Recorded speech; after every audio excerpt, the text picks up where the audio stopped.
Assalamualaikum warahmatullahi wabarakatuh. Waalaikumsalam. Salam sejahtera bagi kita semua. Salam, Om Swastiastu, Namo Buddhaya, salam kebajikan, Rahayu. Selamat siang para sahabat GTK yang telah hadir di Zoom dan streaming kanal YouTube. Semoga kita semua selalu diberikan kesehatan dan kebahagiaan lahir dan batin dalam setiap aktivitas kita. Senang sekali saya Neneng Kadaria dapat menemani Bapak dan Ibu sekalian selama kurang lebih 2 jam ke depan dalam acara webinar implementasi kurikulum Merdeka dan platform Merdeka Mengajar seri kelima dengan topik pembahasan asesmen pembelajaran. Sahabat GTK di seluruh Indonesia, seri webinar implementasi kurikulum Merdeka dan platform Merdeka Mengajar ini diselenggarakan dalam rangka mendukung satuan pendidikan yang akan mengimplementasikan kurikulum Merdeka secara mandiri melalui pembahasan berbagai topik dan praktik baik kurikulum Merdeka. Seri webinar implementasi kurikulum Merdeka dan platform Merdeka Mengajar telah berjalan 4 seri yang setiap episodenya mengupas topik secara mendalam dengan mengundang para narasumber-narasumber yang luar biasa. Pada webinar implementasi kurikulum Merdeka dan platform Merdeka Mengajar seri 5 ini, kita akan membahas tentang asesmen pembelajaran. Para sahabat GTK, pertama-tama izinkan saya menyapa keynote speaker dan para narasumber pada webinar seri kelima ini. Yang terhormat, PLT Kepala Pusat Kurikulum dan Pembelajaran Kemendikbudristek, Bapak Zulfikri Anas. Selamat siang, Pak Zul. Selamat siang, Bu Neneng. Apa kabar, Pak? Alhamdulillah kabar baik. Bu Neneng, apa kabar? Alhamdulillah, ya baik juga, Pak. Ya, Terima kasih Bapak, Pak Ibu semua Kapus sudah hadir pada webinar ini di tengah kesibukan Bapak yang sangat padat ya Pak untuk nanti memberikan arahan kepada kami semua. Kemudian yang kami hormati para narasumber, pertama ada Bapak Setio Iswoyo selaku tim penulis panduan pembelajaran Puskurjar Kemendikbudristek. Selamat siang Pak Iswoyo. Selamat siang Bu Neneng. Apa kabar? Pak Baik, alhamdulillah sehat. Alhamdulillah, Kemudian Bu Neneng ya. juga demikian dan seluruh sahabat GTK. Iya, baik. Terima kasih Pak Is. Sama-sama. Selanjutnya, sahabat GTK, narasumber kita yang kedua adalah Mbak Khariza Nararia, selaku tenaga ahli teknologi Kemendikbudristek. Selamat siang, Mbak Khariza. Apa kabar? Selamat siang, Neneng. Selamat siang, Pak Ibu sahabat GTK. Baik, saya baik, Ibu. Ibu apa kabar, Bu? Baik, terima kasih juga Mbak Khariza. Terima kasih sudah bergabung, Mbak, dalam webinar ini. Dan narasumber kita yang ketiga adalah Bapak Win Darmansyah, guru SMKN 1 Palembang. Selamat siang Pak Win, apa kabar? Selamat siang Ibu, kabar baik. Ibu Ya. gimana kabarnya siang ini? Ya, baik juga Pak Win ya.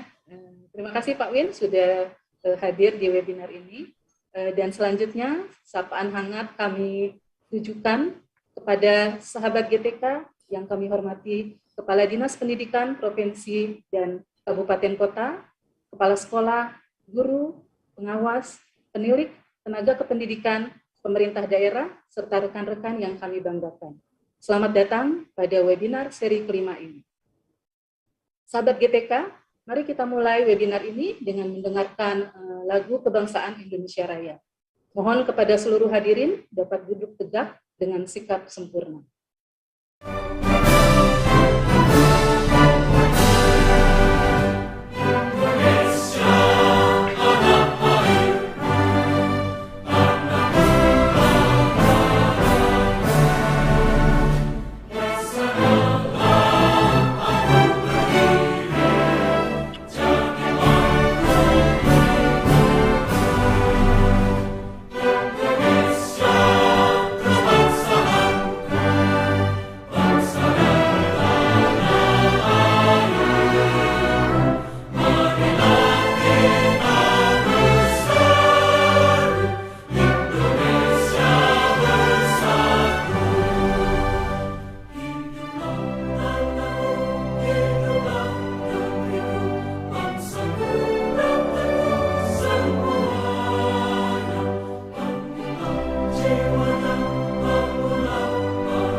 Hadirin dapat menyesuaikan kembali ke posisi semula.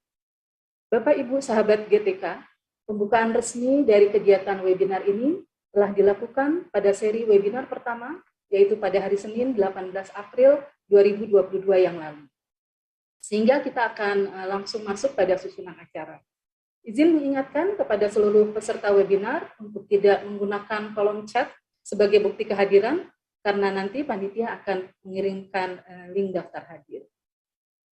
Acara selanjutnya yaitu penyampaian arahan oleh keynote speaker kita untuk webinar seri 5 ini tentang asesmen pembelajaran yang akan disampaikan oleh PLT Kepala Pusat Kurikulum dan Pembelajaran Kemendikbudristek, Bapak Zulfikri Anas MED. Kepada yang terhormat Bapak Zulfikri, kami persilakan.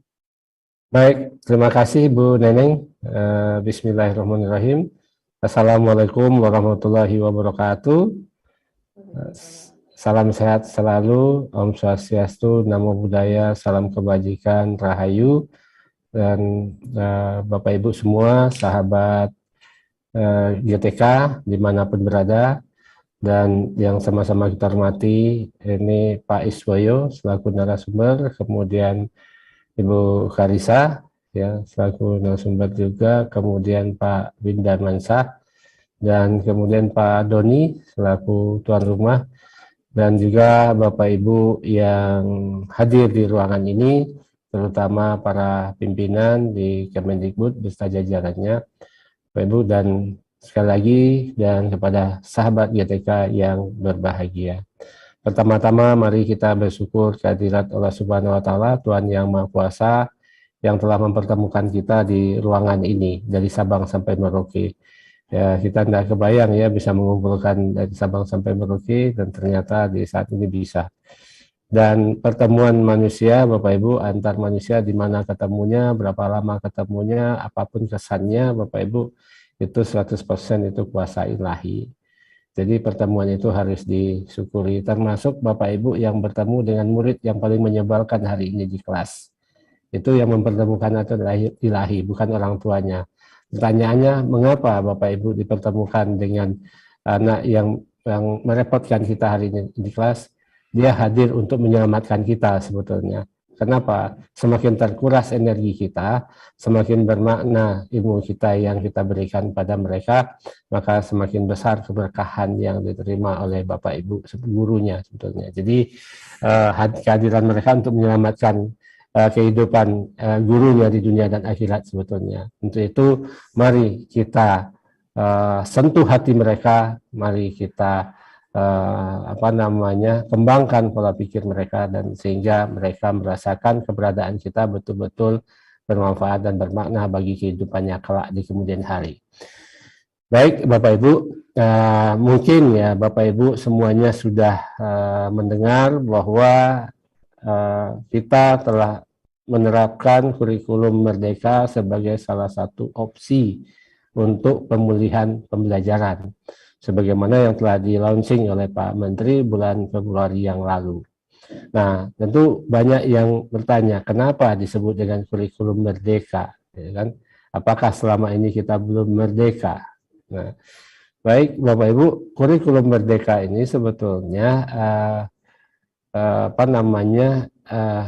berharap mengembalikan pendidikan kepada makna yang sesungguhnya, sebagaimana yang diungkapkan oleh pahlawan kita Bapak Ki Hajar Dewantara, yang ada beberapa kalimatnya yang luar biasa gitu ya. Yang pertama, beliau mengatakan begini, tumbuh kembangnya anak-anak itu di luar kecakapan dan kehendak kita kaum pendidik.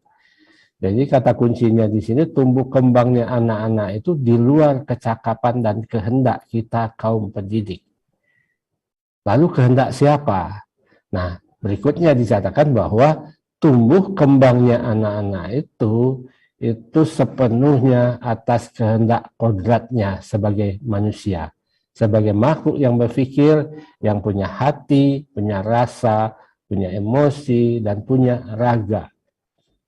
Nah, sebagai manusia, setiap orang itu, setiap individu itu telah diberikan kekuatan-kekuatan kemanusiaan oleh ilahi di dalam diri setiap individu tanpa kecuali. Dan itu artinya setiap manusia itu telah punya perangkat-perangkat yang dia perlukan untuk menyelesaikan semua persoalan-persoalan hidupnya dan untuk menumbuh kembangkan sisi kemanusiaannya per individu. Dan saya juga selalu mengatakan kepada teman-teman guru bahwa Tuhan itu tidak mengenal produk gagal. Semua manusia dikasih keistimewaan, punya potensi. Dan ini juga diakui dari pasal 1 ayat 1 Undang-Undang Sistem Pendidikan Nasional yang menyatakan bahwa pendidikan adalah usaha sadar dan terencana untuk mewujudkan suasana belajar dan proses pembelajaran agar peserta didik secara aktif mengembangkan potensi dirinya. Jadi kata kuncinya di situ adalah suasana belajar dan proses pembelajaran agar peserta didik secara aktif mengembangkan potensi dirinya. Nah, berarti di sini, Bapak Ibu, tugas dunia pendidikan adalah memberikan ruang yang seluas-luasnya, kesempatan yang seluas-luasnya kepada setiap peserta didik untuk mengembangkan potensi dirinya. Yang kita tahu, Bapak Ibu, bahwa setiap manusia itu pasti memiliki potensi. Tidak ada manusia yang tidak memiliki potensi. Dan potensi itu berbeda satu sama lain. Sehingga pada dasarnya setiap individu mempunyai tempat, mempunyai ruang dalam kehidupan.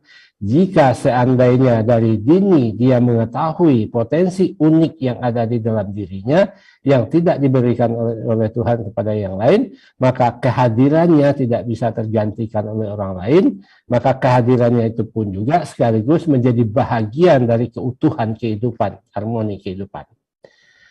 Jadi kalau kita belajar misalnya tata surya planet dan masing-masing planet mempunyai orbit masing-masing sehingga tidak terjadi tabrakan satu sama lain, jadi terjadi harmoni, begitu juga kehidupan manusia sebetulnya. Masing-masingnya punya orbit masing-masing dan tidak satu pun orbit ditempati oleh dua planet yang berbeda karena Tuhan tidak ingin kita bertabrakan satu sama lain. Nah, demikian juga manusia, bahwa setiap individu manusia itu punya orbitnya masing-masing, dan jika dia bisa mengembangkan itu sejak dini, maka kehadirannya itu menjadi bahagian dari harmoni kehidupan secara keseluruhan, dan tidak akan terjadi benturan satu sama lain. Yang terjadi adalah kolaborasi satu sama lain. Nah, ini yang yang dirintis oleh Ki Hajar Dewantara, bahwa beliau mengatakan bahwa kemerdekaan pendidik, baik peserta didik, hendaklah diberikan kepada cara mereka berpikir. Dan yang jadi persoalan di sini, Bapak Ibu, bahwa cara mereka berpikir itu berbeda-beda. Jangan selalu dipelopori, katanya. Jangan selalu disuruh untuk mengakui begitu saja pendapat orang lain. Tapi berikanlah ruang, berikanlah kesempatan, berikanlah peluang bagi mereka untuk mengembangkan pengetahuan sendiri dengan cara berpikir sendiri, dengan cara mereka masing-masing. Nah, ini mengisyaratkan kepada kita bahwa Bapak Ibu, setiap anak itu adalah sang juara di bidangnya masing-masing sesuai dengan potensi uniknya itu. Nah, yang jadi persoalan selama ini dalam dunia pendidikan adalah dalam proses pembelajaran terutama, anak itu lebih dalam posisi sebagai konsumen, menerima materi yang sama, dengan cara yang sama, tugas-tugasnya sama, alat penilaian yang sama, bahkan sumber belajarnya pun sama. Dan ini akan menjadi membelenggu bagi anak-anak sebetulnya. Dia harus menyeragamkan pola pikirnya dari Sabang sampai Merauke. Anak-anak harus seragam cara berpikirnya. Nah, ternyata cara pembelajaran seperti itu hanya cocok untuk beberapa anak saja, atau mungkin satu anak saja. Sehingga di dalam satu kelas anak itu, Bapak Ibu, yang selama ini kita kenal juaranya hanya 1. Atau paling banyak itu juaranya hanya 10. Gitu kan? Yang 10 ini anak yang unggul, dan 30, yang 20 yang lain tidak unggul.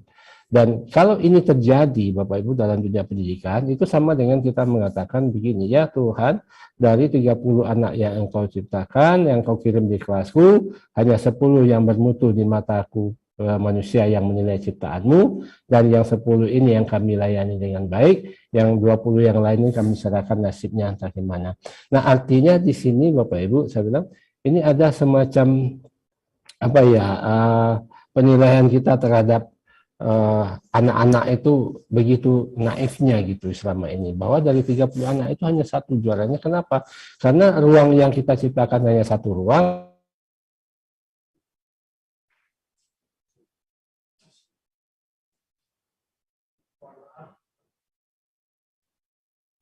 Pak Kapus, suaranya hilang Pak Zul.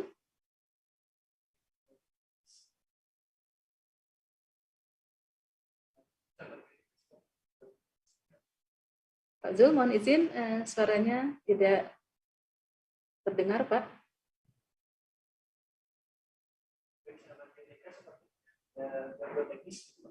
Ya. Ya, sudah. Terlempar ya. Oke, baik. Ya. Oke, sampai di mana tadi? Jadi artinya anak-anak itu sebetulnya semuanya punya potensi unik dan semuanya sang juara di bidangnya masing-masing. Nah, ini terkait dengan asesmen gitu ya. Nah, selama ini asesmen di dalam pendidikan kita itu lebih kepada untuk memvonis anak, menjudge anak sebetulnya. Begitu dia dikasih soal asesmen, soal ya, kemudian dia menjawab. Ketika dia tidak bisa menjawab itu dikatakan bodoh, kemudian bagi anak yang bisa menjawab dikatakan pintar. Nah, sebetulnya di sini Bapak Ibu kita harus mengubah pola pikir bahwa fungsi asesmen itu lebih kepada mengetahui apa yang dibutuhkan oleh anak sebetulnya. Kemudian fungsi asesmen juga untuk memastikan apakah anak itu mendapatkan hak-hak yang sebenarnya di dalam pendidikan, dalam proses pembelajaran. Misalnya, ketika dilakukan asesmen awal, anak ini belum mengenal huruf atau belum mengenal angka atau belum mengenal prasyarat untuk belajar di hari itu, Bapak Ibu, itu informasi bagi kita bahwa anak ini butuh pembelajaran untuk mengenal huruf. Anak itu butuh pembelajaran untuk mengenal angka. Atau anak ini butuh pembelajaran, pembekalan agar dia siap untuk belajar masuk ke materi berikut.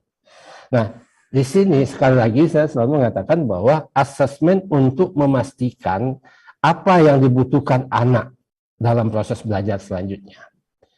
Sehingga kalau kita lakukan asesmen itu di awal sebelum proses pembelajaran berlangsung, maka kita akan tahu dari 30 anak satu kelas itu kan tahu si A, si B, si C-nya. Si A belum kenal sama sekali, si B sudah mulai kenal tapi belum lancar. Si D sudah bisa membuat menyusun huruf menjadi kata, bahkan si E mungkin sudah bisa lancar menulis satu alinea. Itu kondisi awal anak yang beragam. Nah, sekarang kalau kondisi awal anak itu kita sama ratakan dalam proses pembelajaran, maka yang akan diuntungkan adalah anak yang sudah bisa, atau mungkin yang diuntungkan anak yang belum bisa. Karena kalau kebetulan proses pembelajaran guru cocok pada anak yang belum bisa, maka anak yang sudah bisa akan frustasi. Kalau cocok pada anak yang sudah bisa, maka anak yang belum bisa akan frustasi, gitu kan? Nah, artinya di sini diperlukan suatu strategi asesmen dari awal kita masuk ke kelas untuk melihat peta kemampuan anak di hari itu, sehingga kita tahu si A, si B, si C itu butuhnya apa. Nah, baru kita bisa menyusun langkah-langkah pembelajaran sesuai dengan kebutuhannya. Bagaimana caranya? Kalau petanya seperti itu, ada 5 anak yang belum mengenal huruf, ada 5 anak yang sudah bisa mengenal tapi belum bisa merangkai menjadi kata, ada anak yang sudah lancar membaca. Nah, situasi seperti ini akan mempengaruhi teknik-teknik pembelajaran yang akan dikembangkan oleh guru. Makanya diskusi kita hari ini adalah asesmen pembelajaran. Asesmen dalam upaya mengefektifkan proses pembelajaran. Nah, yang kita sebut selama ini mungkin asesmen awal atau istilah agak sedang akademiknya diagnostik gitu ya. Nah, kita sengaja tidak menggunakan asesmen diagnostik. Kenapa? Karena bayangannya teman-teman di lapangan itu sesuatu yang canggih, tes IQ, tes apa segala macam. Kita tidak butuh itu gitu sebenarnya. Kita hanya butuh cara yang paling simpel, yang paling mudah untuk mengetahui anak ini sudah siap atau belum belajar. Student readiness sebetulnya, kesiapan anak. Kemudian ketika anak itu sudah diketahui anak itu belum mengenal bilangan, tentu belum bisa ke penjumlahan, belum bisa ke perkalian dan sebagainya, dan setelah kita coba ternyata masih belum bisa. Jangan langsung divonis bahwa anak ini gagal gitu ya. Jangan-jangan yang gagal itu kita dalam mendeteksi apa yang dibutuhkan anak atau cara kita yang membelajarkan anak itu yang gagal. Harusnya kita ganti caranya. Berarti di sini ada asesmen yang kita kenal dengan asesmen formatif, itu asesmen untuk mencek setiap saat apakah si anak sudah mendapatkan sesuatu yang mereka butuhkan atau belum. Ya. Nah, kalau seandainya si anak sudah mendapatkan yang dia butuhkan, dia akan lanjut terus. Kalau anak belum mendapatkan apa yang mereka butuhkan, kita cari lagi cara terus. Nah, ini membutuhkan waktu, energi, dan itu memang. Tetapi yakinlah Bapak Ibu, kalau penyakit anak itu sudah ketemu dari awal, dan kita sudah atasi dari awal, kemudian terus dia berkembang, kemudian terus saja, dan asesmen kita lakukan terus untuk memperbaiki kualitas pembelajaran, sampai di akhir semester, Bapak Ibu tidak akan ada anak yang mengalami ketertinggalan belajar. Kenapa? Karena dari awal itu kita sudah tahu dan sudah kita kawal dan dia tumbuh berkembang setiap saat. Artinya kalau bahasa sehari-hari, setiap hari ini anak itu udah naik kelas gitu. Setiap hari dia naik kelas. Dari tidak bisa membaca menjadi lancar membaca, dari tidak bisa mengenal bilangan menjadi lancar, kemudian terus sampai di akhirnya Bapak Ibu di akhir tahun pasti dia naik kelas dan tidak akan ada anak yang tinggal kelas sebetulnya kalau proses ini berlangsung dari awal. Apalagi di dalam kurikulum Merdeka kita mengusung konsep teaching at the right level. Jadi kita memberikan pembelajaran sesuai dengan capaian kemampuan anak sehingga dia tumbuh berkembang dari waktu ke waktu. Nah, di sini sekali lagi Bapak Ibu, asesmen bukan berarti kita harus mengasih soal kepada anak setiap saat, ngasih tes kepada anak setiap saat, enggak. Tapi carilah alat yang paling efektif, yang paling ampuh untuk mengenali kemampuan awal anak, kemudian dalam proses belajar, apa yang terjadi di dalam dirinya, kemudian kita terus saja perbaiki. Jadi, di situ. Jadi, nah, pas di akhir nanti kita lihat pada saat di akhir semester itu seperti apa perjalanan anak dari awal dan seperti apa kompetensi terakhir dia di saat itu sebelum dia pindah ke semester berikut. Nah, kompetensi akhir itu bisa kita cek lagi dan tidak harus dengan tes juga, tidak harus dengan ini. Kita pastikan cara apa yang paling tepat untuk mencek anak sehingga itu yang kita laporkan sebetulnya. Jadi di situ sebetulnya yang kita laporkan bukan angkanya, angka itu hanya simbol sebetulnya. Yang kita laporkan adalah kompetensinya. Si anak ini sudah memiliki kompetensi apa, dan begitu kita kuantifikasi, misalnya kita angkakan, angka itu menjadi lambang dari kompetensi yang dimiliki anak. Nah, pertanyaannya Bapak Ibu, kalau selama ini kita mengisi rapor, duluan mana angka dengan deskripsinya? Nah, biasanya pada umumnya duluan angkanya dijumlahkan dulu di rata-rata, baru dapat satu angka, baru dideskripsikan. Nah, itu namanya mengarang gitu ya. Nah, jadi kalau kita bicara bilangan sebagai lambang, kita harus paham isinya dulu, baru lambangnya. Misalnya, ketika kita mengatakan 5 botol, 5 rumah, 5 mobil, 5 pohon, 5 ini. Nah, kita tahu jumlahnya 5 pohon itu baru kita lambangkan 5. Nah, artinya kalau kita menggunakan angka, Bapak Ibu, itu hanyalah lambang dari sebuah entitas, sebuah isi, maka saya sebetulnya duluan deskripsinya baru angkanya mestinya. Jadi sehingga kita menggambarkan anak telah menguasai ini, menguasai ini, bila dibandingkan dengan keseluruhan, maka dia telah menguasai 80% dari keseluruhan, maka angkanya 80, dan begitu keluar angkanya, deskripsinya langsung sebetulnya. Nah, ini yang perlu dikembangkan nanti Pak Is itu akan mengulas lebih jauh tentang bagaimana secara teknisnya, tapi kemudian tadi Bu Kharissa dan juga Pak Windar Mansah akan berbagi pengalaman praktik baiknya bagaimana melakukan penilaian yang sesungguhnya, asesmen yang sesungguhnya dalam proses pembelajaran. Jadi sekali lagi Bapak Ibu, silakan mengikuti diskusi sampai ke depan dan mudah-mudahan diskusi ini bisa mengingatkan kita bahwa asesmen adalah cara kita untuk memastikan bahwa setiap anak mendapatkan hak-hak pendidikannya yang sebenarnya. Sehingga itu bukan alat untuk memvonis anak, apalagi untuk menjadikan alat untuk mengatakan anak naik tidak naik. Jadi asesmen lebih kepada membantu kita sebagai guru untuk menentukan pembelajaran yang paling efektif yang dibutuhkan oleh anak sesuai dengan hasil asesmen yang kita lakukan. Makanya di sini PAIS itu adalah bagian dari tim penulis panduan PPA ya, panduan pembelajaran dan asesmen. Nah di situ asesmen itu menjadi katalisator sebetulnya untuk meningkatkan efektivitas proses pembelajaran, bukan untuk vonis, bukan untuk mendapatkan angka, tetapi lebih kepada untuk memastikan bahwa pelayanan kita betul-betul bermanfaat dan bermakna kepada anak, dan itu juga salah satu bentuk pertanggungjawaban kita kepada anak dan kepada ilahi, bahwa sebagai guru kita betul-betul memahami kebutuhan mereka.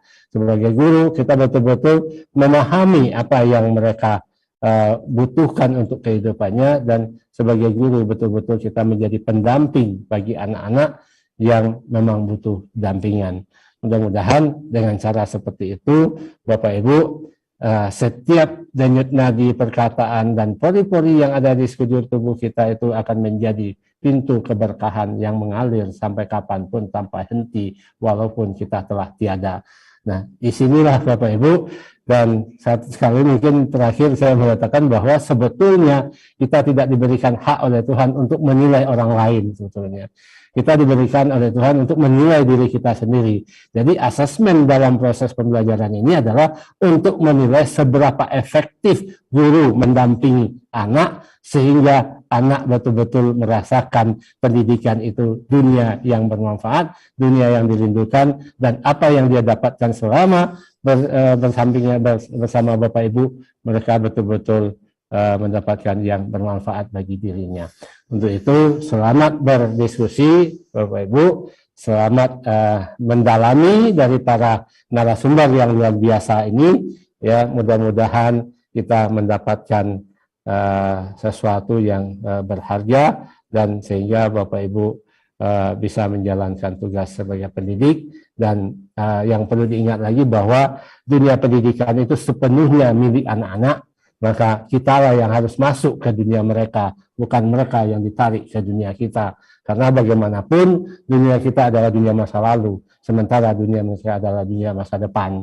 Untuk itu kita harus terus mengasah diri kita, mengasah pikiran kita, dan terutama dalam asesmen. Jangan salah keliru lagi, jangan keliru lagi bahwa asesmen bukan untuk mengumpulkan angka anak, tetapi untuk memastikan bahwa si anak itu mendapatkan layanan terbaik sesuai dengan apa yang mereka butuhkan. Barangkali itu sebagai pengantar dari saya, dan lebih kurang mohon maaf.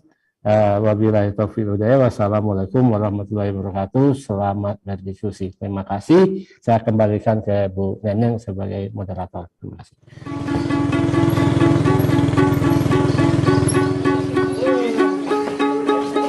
Saya Madit Pujangga, guru mata pelajaran biologi kelas 10 SMA Negeri 1 Basarang, Kabupaten Kapuas. Sekolah saya menjadi salah satu pelaksana program sekolah penggerak Angkatan 1. Lebih dari 1 semester ini, kami telah mengimplementasikan kita mengenal kompetensi dasar. Nah, dalam kurikulum Merdeka ini, kita menggunakan capaian pembelajaran yang lebih sederhana dan lebih nyaman. Melalui komunitas belajar, kami diberikan kepercayaan dan kemerdekaan untuk mendesain kurikulum operasional tingkat satuan pendidikan, menentukan tujuan dan desain pembelajaran yang dibutuhkan oleh para murid. Terima kasih, Bapak. Dalam kurikulum Merdeka, kami dibantu dengan platform Merdeka Mengajar yang banyak berisi tentang pelatihan mandiri, video-video inspirasi, dan tata cara melakukan asesmen diagnostik. Saya telah melakukan asesmen diagnostik kepada murid-murid sampai dengan tahap analisis. Data kondisi literasi dan numerasi, gaya belajar, serta minat para murid saya gunakan untuk mendesain pembelajaran.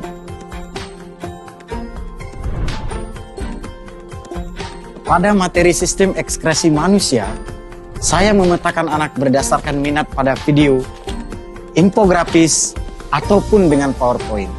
Saya mengajak anak-anak berdiskusi kelompok untuk mendapatkan informasi dari berbagai sumber. Nanti anak-anak yang secara kreatif saling menjelaskan dengan membuat bahan presentasi melalui berbagai bentuk hasil tugas. Ada yang presentasi dengan video, infografis, maupun PowerPoint. Dari sini kita lihat, bukan hanya anak-anak saja yang belajar, tetapi sebagai guru, saya juga belajar dari kemampuan dan kreativitas yang mereka miliki.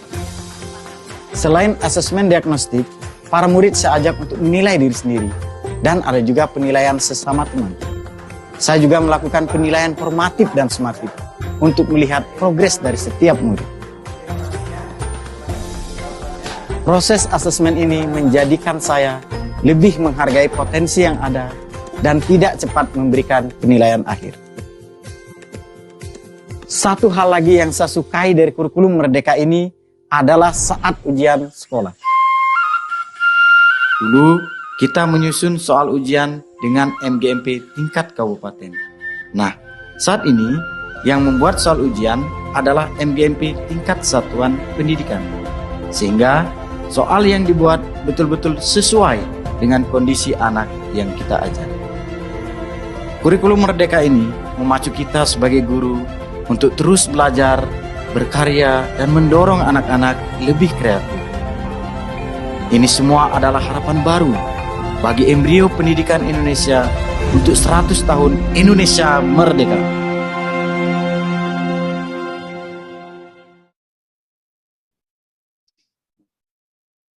Sahabat GTK sekalian, serial webinar implementasi kurikulum Merdeka dan platform Merdeka Mengajar telah dilaksanakan sejak bulan April 2022. 4 seri webinar sebelumnya membahas mengenai filosofi kurikulum Merdeka, struktur kurikulum Merdeka, kurikulum operasional satuan pendidikan, dan capaian pembelajaran.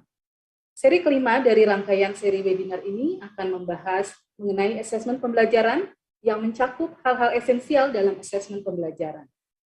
Sebelum saya mengundang para narasumber untuk memaparkan lebih lanjut mengenai asesmen pembelajaran dan pemanfaatan platform Merdeka Mengajar, saya ingin menyapa kembali sahabat GTK yang telah hadir baik di Zoom webinar dan pada kanal YouTube. Dan saat ini sudah ada sekitar 10.000 peserta. Luar biasa sahabat GTK ya. Semoga sahabat GTK yang mengikuti acara ini semua dalam keadaan sehat selalu dan senantiasa bersemangat dalam mengikuti webinar ini sampai di penghujung acara nanti. Baik, sahabat GTK sekalian, selanjutnya kita akan masuk ke dalam sesi yang sudah kita nantikan, yaitu penjelasan dan diskusi mengenai asesmen pembelajaran. Selama berlangsungnya diskusi dengan para narasumber, sahabat GTK sekalian diharapkan dapat berpartisipasi aktif dengan memberikan pertanyaan di fitur Q&A di Zoom dengan format nama, asal instansi atau sekolah, dan pertanyaan yang ingin disampaikan. Pertanyaan dari sahabat GTK nanti akan kami kurasi untuk ditanyakan langsung kepada para narasumber setelah sesi paparan berakhir. Dan pertanyaan-pertanyaan lainnya akan dijawab oleh para panelis di dalam kolom fitur Q&A. Baik, sahabat GTK, selanjutnya kita akan mendengar penjelasan serta mendiskusikan dengan narasumber kita yang pertama, yaitu Bapak Win Darmansah, mengenai pengalaman beliau dalam melakukan asesmen pembelajaran. Halo Pak Win. Halo Ibu. Ya, terima kasih masih bersama kita. Pak Win, bolehkah Bapak menceritakan secara ringkas tentang pengalaman dan tantangan Pak Win dalam melaksanakan asesmen pembelajaran dan bagaimana cara Bapak mengatasinya? Ya, Baik, Ibu. silakan Pak Win, kami persilakan, dan waktu untuk Pak Win 20 menit ya Pak. Oke. Kami persilakan. Baik Ibu Neneng, terima kasih atas kesempatannya. Assalamualaikum warahmatullahi wabarakatuh. Selamat siang, salam sejahtera bagi kita semua. Baik Bapak dan Ibu narasumber beserta sahabat GTK di seluruh tanah air. Izin Bapak Ibu sahabat GTK, saya sebagai tenaga pendidik SMK Negeri 1 Palembang akan berbagi sedikit pengalaman ketika saya menjalankan asesmen pembelajaran pada kurikulum Merdeka. Sebelumnya, saya akan bercerita sedikit awal mulanya saya menggunakan platform Merdeka Mengajar. Masih pada suatu suasana liburan akhir semester genap tahun 2021, saya diminta pihak sekolah untuk mengikuti pelatihan implementasi kurikulum Merdeka. Pada saat itu, kurikulum Merdeka lebih familiar dengan sebutan kurikulum paradigma baru. Karena minim informasi saat itu tentang kurikulum Merdeka, saya berinisiatif untuk mencari informasi tentang kurikulum Merdeka di platform Merdeka Mengajar, dan ternyata banyak sekali informasi yang saya dapatkan mengenai kurikulum Merdeka. Salah satunya asesmen pembelajaran ini. Di SMK Negeri 1 Palembang menggunakan kurikulum Merdeka pada tahun pelajaran 2021-2022 berdasarkan Permendikbudristek tentang standar kompetensi lulusan, Permendikbudristek tentang implementasi kurikulum Merdeka, Permendikbudristek tentang standar isi. Baik, next selanjutnya.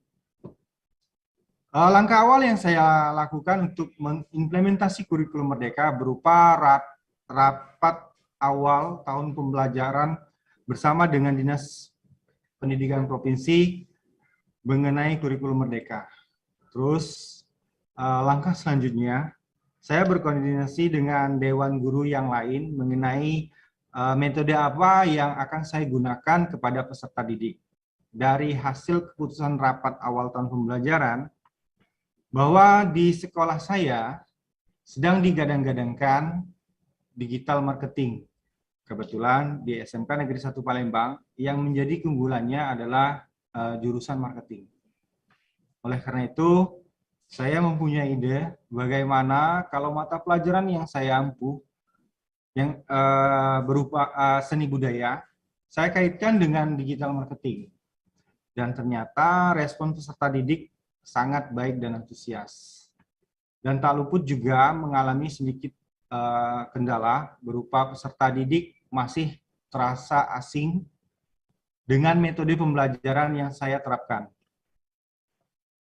Metode pembelajaran yang saya terapkan sejalan dengan materi pembelajaran seni budaya yang ada pada modul kurikulum Merdeka berupa merekam pengalaman proses kreatif dan referensi karyanya dalam bentuk visual.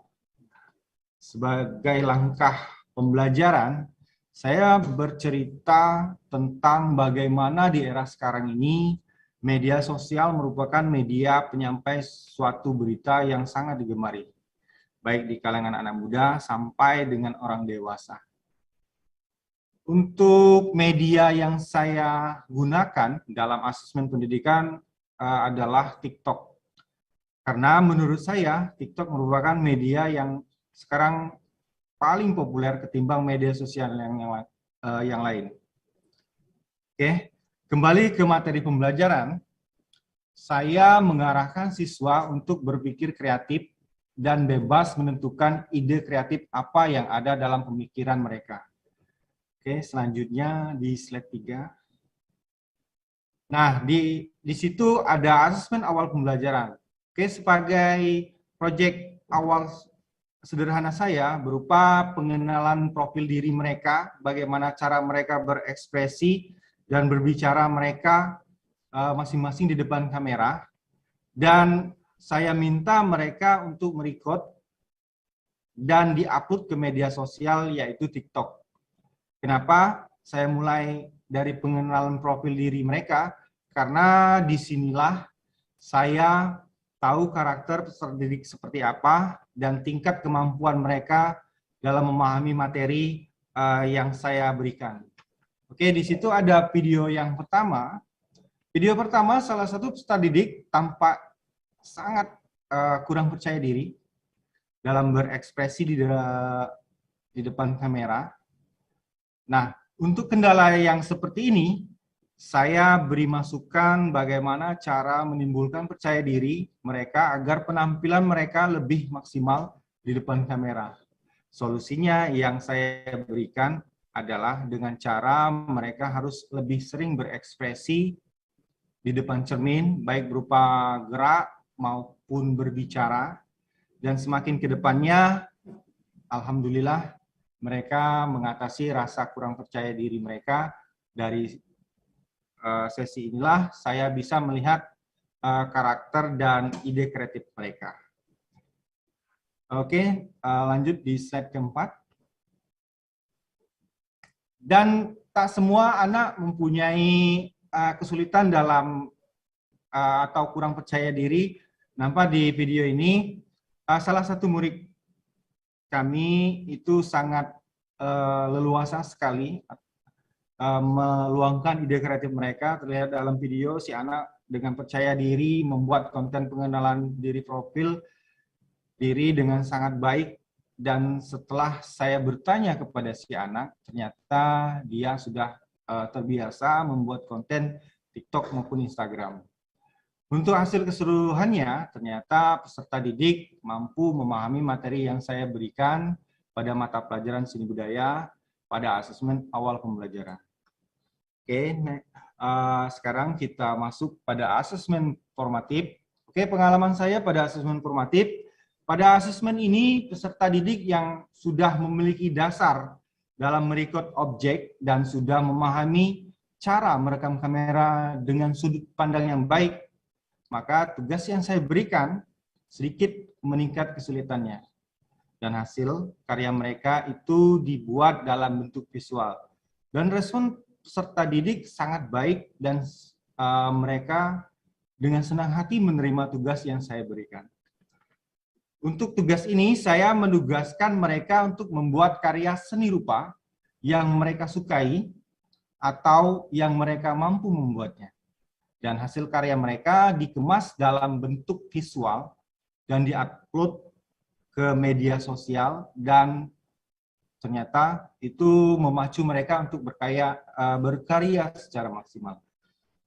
Tujuan saya agar mereka mengupload karya mereka di media sosial TikTok, agar karya mereka bisa dilihat oleh banyak orang dan mendapat respon dari orang atau netizen yang melihat karya mereka di media sosial berupa TikTok. Oke, next videonya, play videonya.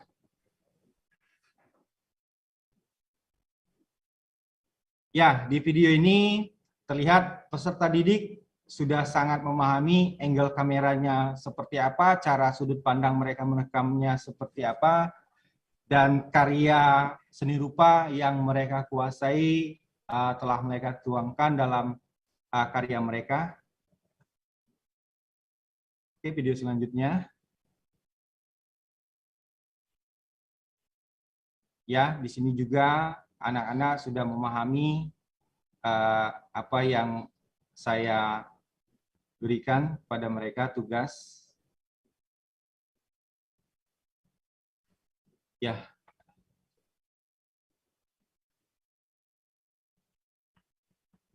Oke, next. Sekarang kita masuk ke penilaian asesmen sumatif. Di asesmen ini, saya mempunyai ide bagaimana kalau mengkolaborasikan antara mata pelajaran seni budaya dan proyek penguatan profil Pancasila dan budaya kerja. Karena di sekolah saya, SMK Negeri 1 Palembang, yang menjadi pusat keunggulannya adalah jurusan marketing. Pada asesmen ini, peserta didik saya arahkan untuk membuat suatu konten promosi produk yang ditugaskan kepada mereka pada mapel P5BK. Saya dan guru yang mengajar mapel P5BK saling bekerja sama dalam asesmen ini, yaitu tentang pembuatan konten promosi produk. Yang saya tekankan di sini, peserta didik dapat membuat video dengan arah sudut pandang yang baik dan produk kewirausahaan yang ditugaskan pada mapel P5BK sebagai objeknya. Berbekal pengalaman mereka dalam merecord yang mereka dapatkan sebelum dari materi yang sudah saya berikan, dan mereka praktekkan pada pembuatan konten promosi produk ini.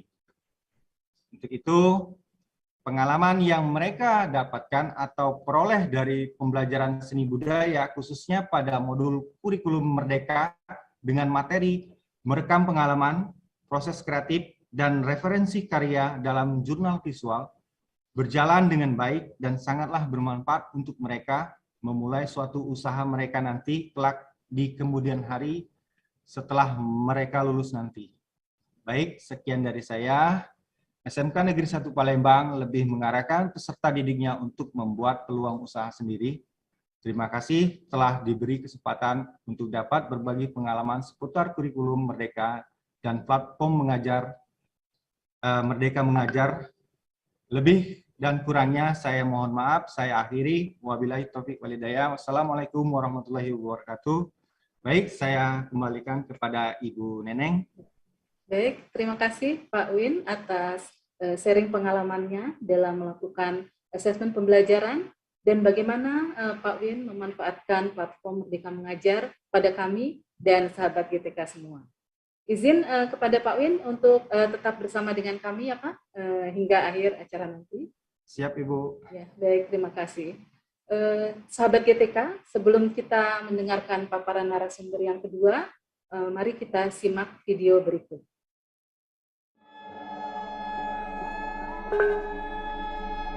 Om Swastiastu.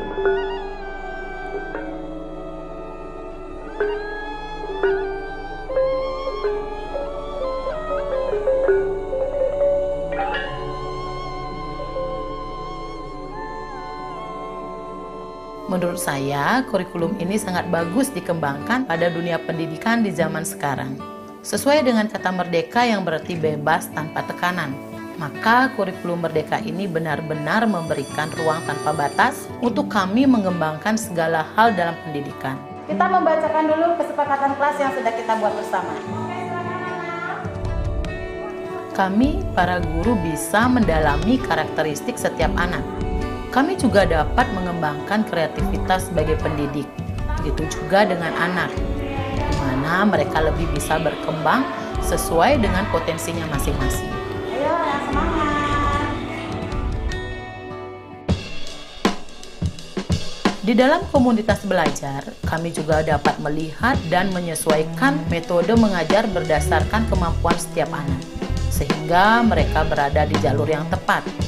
Yang menulis bisa dengan menulis, menggambar dengan menggambar, atau perpaduan antar keduanya. Semua bisa terwadahi. Di samping itu, di dalam kurikulum Merdeka ini, kami dimudahkan dengan platform Merdeka Mengajar. Kami sangat terbantu terutama dalam asesmen murid.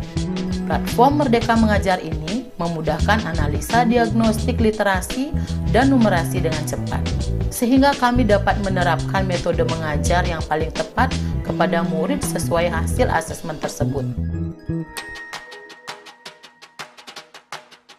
Banyak hal yang saya rasakan dari kurikulum Merdeka ini. Saya dinilai sebagai guru yang bersahabat. Anak-anak juga merasa senang dan bergairah dalam belajar. Waktu pelajaran tatap muka, anak-anak menjadi lebih disiplin, sadar, dan bahagia dalam belajar. Dan yang lebih membuat kami bersyukur adalah murid menjalankan ini semua secara tulus, tanpa paksaan dan intervensi. Sehingga kami bisa menggali potensi setiap anak lebih mendalam.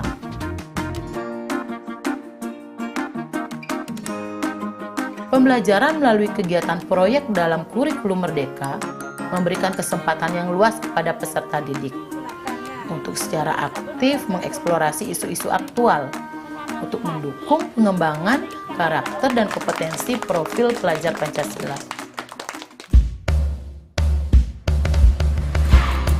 Di kelas saya, anak-anak saya minta untuk berkolaborasi bersama orang tuanya dalam kegiatan belajar bersama. Misalnya proyek kolak manis, singkatan dari kolaborasi kreasi makanan Indonesia. Dengan proyek kolaborasi atau belajar bersama ini, harapan kami adalah murid bisa lebih dekat dengan orang tua. Kedekatan antara orang tua dan murid harus kita bangun. karena sangat penting dan memiliki pengaruh yang besar dalam proses pendidikan. Bahkan murid kami juga suka mengantarkan hasil makanan ke murid lain. Hal ini sangat bagus dalam menumbuhkan sifat empati dan toleransi untuk mewujudkan profil pelajar Pancasila. Semoga semakin banyak materi dan modul ajar serta video-video di platform Merdeka Mengajar yang bisa mendukung kami sebagai guru. Dan semoga kurikulum Merdeka bisa diterapkan di seluruh Indonesia.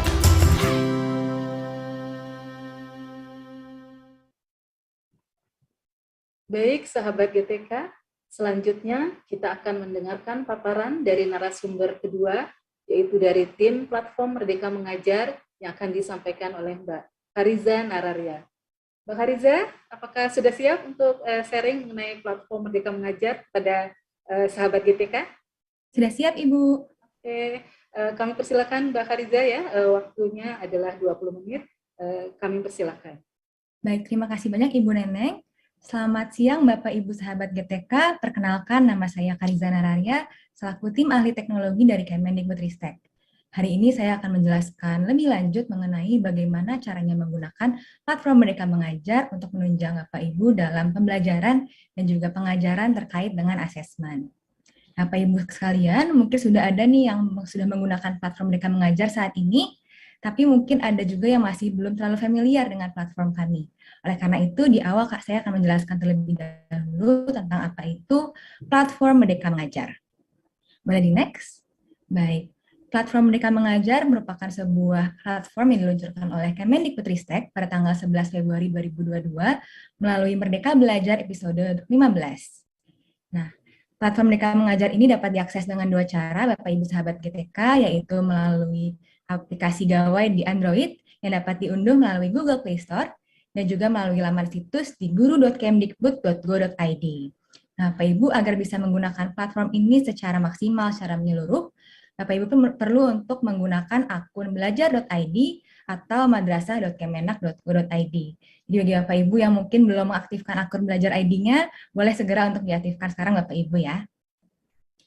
Nah, kemudian apa itu platform Merdeka Mengajar?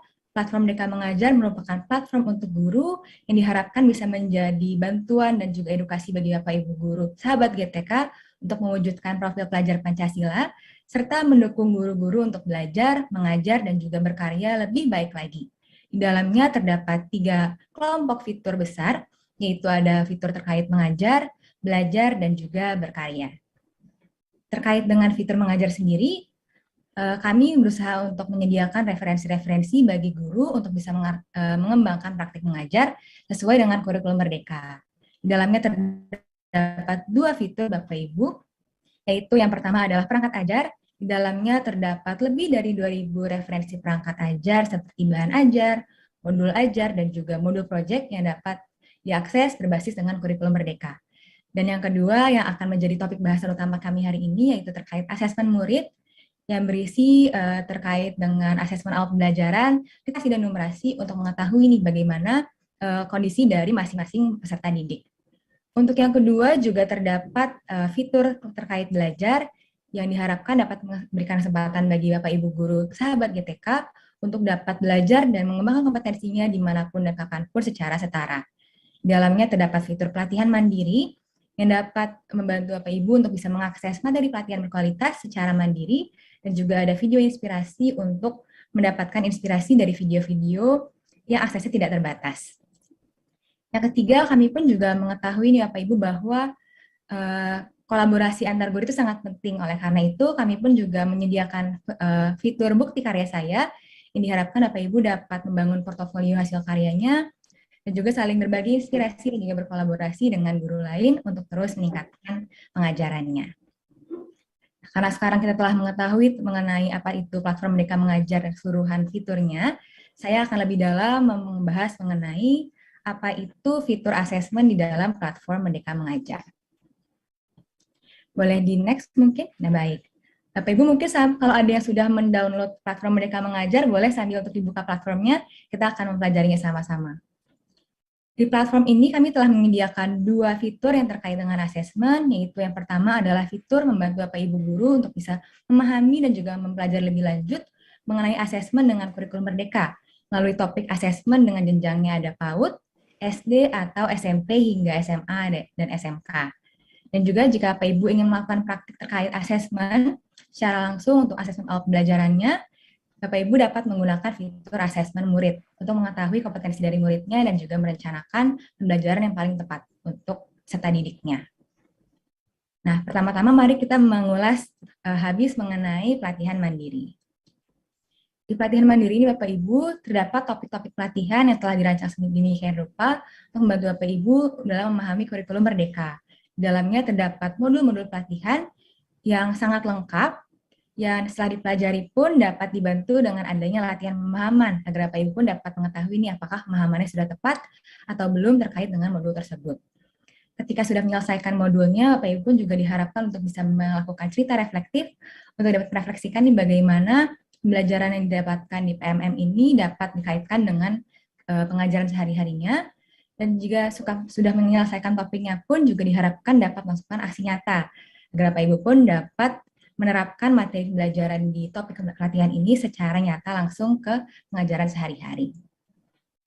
Dalam pelatihan mandiri ini terdapat topik-topik yang terkait dengan kurikulum Merdeka, yaitu topik Merdeka Belajar, kurikulum, perencanaan pembelajaran.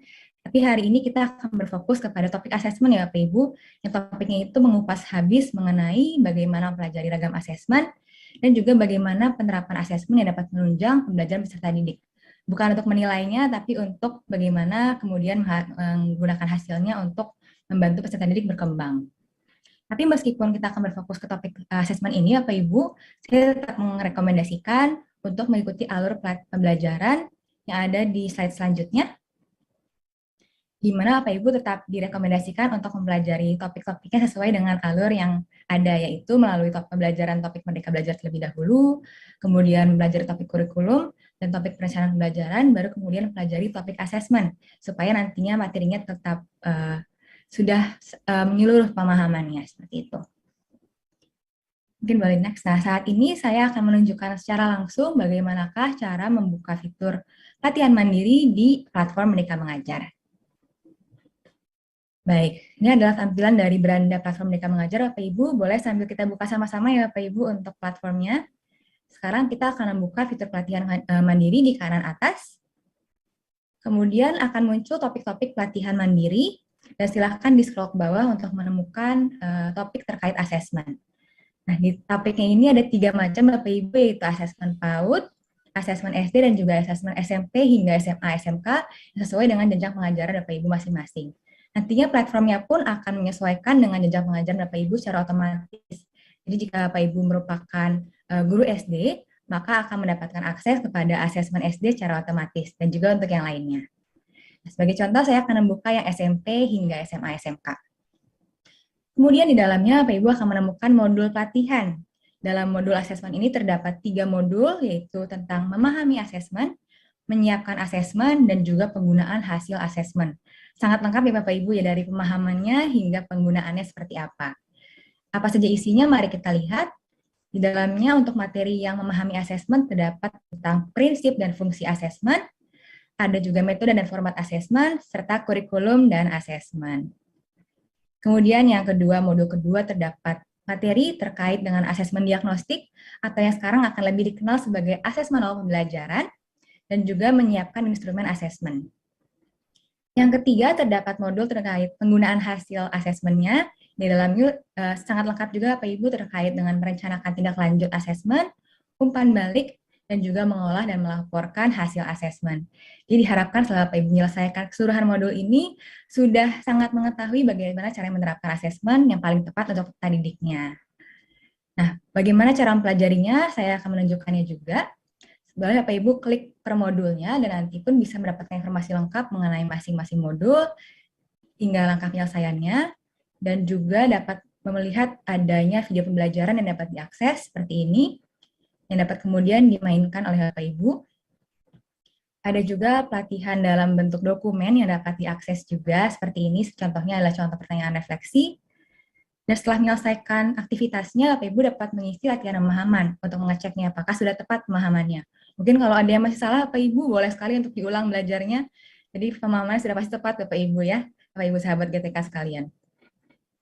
Kemudian setelah itu juga disarankan untuk mengisi cerita reflektif agar Bapak Ibu dapat mengetahui nih bagaimana caranya mengembangkan diri sesuai dengan materi yang telah dipelajari sebelumnya terkait dengan asesmen ini. Jadi mungkin bagaimanakah asesmen saya selama ini dan bagaimana cara dikembangkannya bertulis di cerita reflektif ini. Ketika sudah menyelesaikan semua materi, Bapak Ibu dapat menyelesaikan post-testnya. Dan tentu saja ketika sudah menyelesaikan semua modulnya, ketiganya dapat mengerjakan aksi nyatanya. Jadi harapannya setelah mengetahui mengenai asesmen secara nyata, secara lengkap, Bapak Ibu pun dapat langsung melakukan praktiknya, mengaksikan nyatanya, dan dapat dibagikan juga di PMM ini, yang nantinya pun dapat dilihat juga oleh pengguna dari PMM lainnya. Ada di fitur aksi nyata ya Bapak Ibu. Jadi boleh sekali dibaca juga aksi nyata Bapak Ibu guru lain sebagai bahan inspirasi ya, Bapak Ibu sahabat GTK sekalian. Nah, itu merupakan gambaran dari penggunaan pelatihan mandiri untuk asesmen yang berfokus untuk membantu Bapak Ibu belajar terkait asesmen. Kami tidak berhenti hanya di situ, kami juga menyediakan fitur tadi asesmen murid yang diharapkan bisa membantu Bapak Ibu untuk memahami dan juga mengenali kemampuan dari masing-masing peserta didik. Mungkin boleh kembali ke slide terlebih dahulu. Untuk terkait asesmen murid ini, juga seperti yang tadi telah dibilang oleh Pak Zul, harapannya tidak untuk memvonis siswa, tapi justru untuk mengetahui bagaimanakah kemampuan siswa di awal pembelajaran, sehingga nantinya pun Bapak Ibu sahabat GTK dapat merencanakan pembelajaran yang paling tepat sesuai dengan kemampuan peserta didik, sehingga peserta didik pun dapat mengembangkan dirinya sesuai dengan potensi dirinya semaksimal mungkin. Bagaimanakah isi dari fitur asesmen murid ini?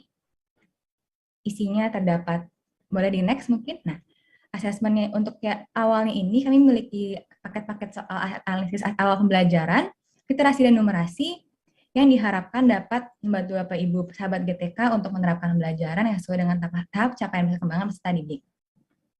Jadi untuk saat ini memang baru ada literasi numerasi Bapak Ibu, tapi kami pun sedang mengembangkan terus paket-paket soal dan juga paket asesmen lainnya yang dapat membantu Bapak Ibu untuk digunakan. Asesmen ini dapat dibagikan secara daring ataupun luring, dan jika digunakan secara daring maka dapat langsung mendapatkan hasilnya atau analisisnya melalui platform. Lalu di next, Mas. Nah, melalui fitur ini, Bapak Ibu dapat mencari asesmen yang berdasarkan fase dan juga mata pelajarannya, yang dapat dibagikan secara daring maupun luring. Kemudian dapat menerima proses penilaian yang dilakukan secara otomatis jika menggunakannya secara online, kecuali untuk uraian Bapak Ibu yang masih harus dibaca secara masing-masing. Kemudian juga dapat mengetahui level kompetensi dari masing-masing murid yang diharapkannya dapat membantu untuk merencanakan pembelajaran yang paling tepat ke depannya. Lalu Bapak Ibu kita lihat juga sekarang bagaimanakah cara mengakses fitur asesmen murid di platform Merdeka Mengajar ini. Saya akan segera menunjukkan ini Bapak Ibu. Sambil Bapak Ibu juga boleh untuk membuka kembali platform Merdeka Mengajarnya ya, sambil kita lihat sama-sama mungkin.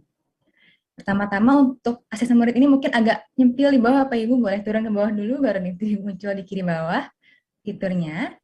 Kemudian nanti dapat dibuka dan akan muncullah tampilan paket-paket soal yang dapat digunakan. Bapak Ibu dapat memilih untuk fasenya terlebih dahulu. Saat ini sudah ada asesmen untuk fase A sampai fase F. Meskipun demikian masih belum ada yang fase fondasi. Tapi kami juga masih dalam proses melengkapinya Bapak Ibu ya. Diterapkan, kemudian juga dapat memilih numerasi dan literasi untuk mata pelajarannya. Itu saja juga masih dalam proses kelengkapan untuk mata pelajaran lainnya. Diterapkan.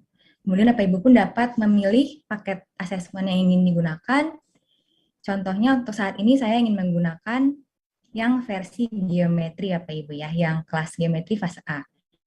Kemudian akan muncullah mengenai bagaimana waktu pengerjaannya, jumlah soalnya, cakupan materinya secara lengkap untuk Bapak Ibu mengetahui kira-kira apakah yang diukur dari hal ini seperti itu. Mbak Hadiza, izin ya? Waktunya 5 menit lagi ya Mbak.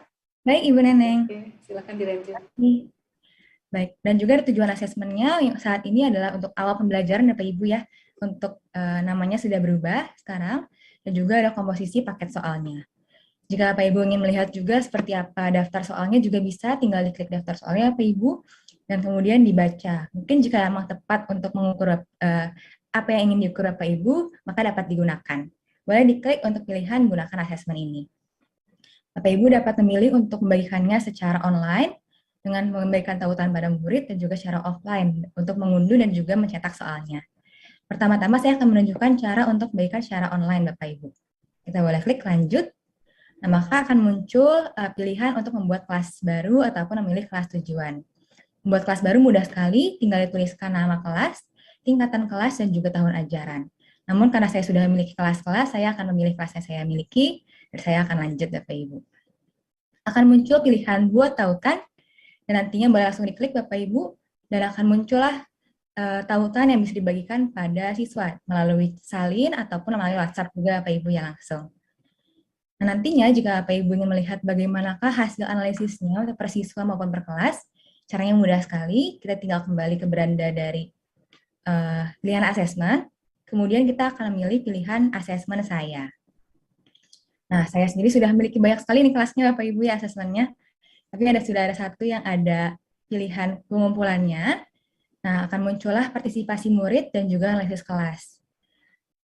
Seperti yang tadi sudah dibilang juga oleh Pak Zul, Bapak Ibu ini bukan untuk menilai sebenarnya ya, tapi untuk melihat bagaimanakah kecakapan siswa, kemampuannya, yang nantinya pun bisa menjadi rekomendasi untuk Bapak Ibu.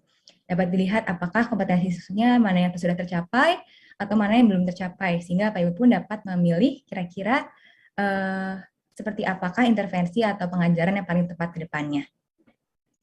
Ada juga untuk analisis kelas Bapak Ibu, jadi dapat mengetahui level kemampuan siswa per kelas, yang tujuannya juga bukan untuk membandingkan siswa Bapak Ibu ya, tapi juga untuk mengetahui dan juga melakukan diferensiasi pembelajaran pengajaran Bapak Ibu. Jadi dapat memberikan pengajaran yang paling sesuai dengan kemampuan murid, sehingga nantinya pun murid juga dapat berkembang semaksimal mungkin sesuai kemampuannya. Seperti itu. Jika saya sudah ada yang cakap, jadi nanti pun juga terlihat level-levelnya seperti Bapak Ibu.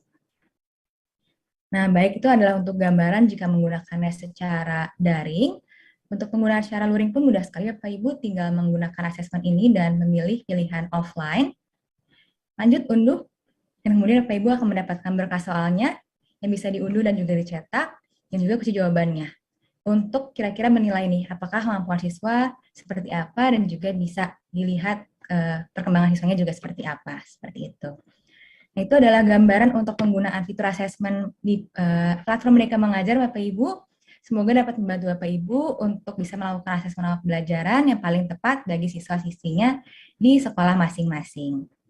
Nah, Bapak Ibu, jika mungkin masih ada yang merasa kebingungan mengenai apa itu platform Merdeka Mengajar dan kurikulum Merdeka, kami juga telah menyiapkan tautan penting yaitu Linktree /P Merdeka Mengajar yang dapat diakses untuk mendapatkan informasi lebih lanjut, dan juga ada fitur tanya jawab untuk kurikulum Merdeka ini.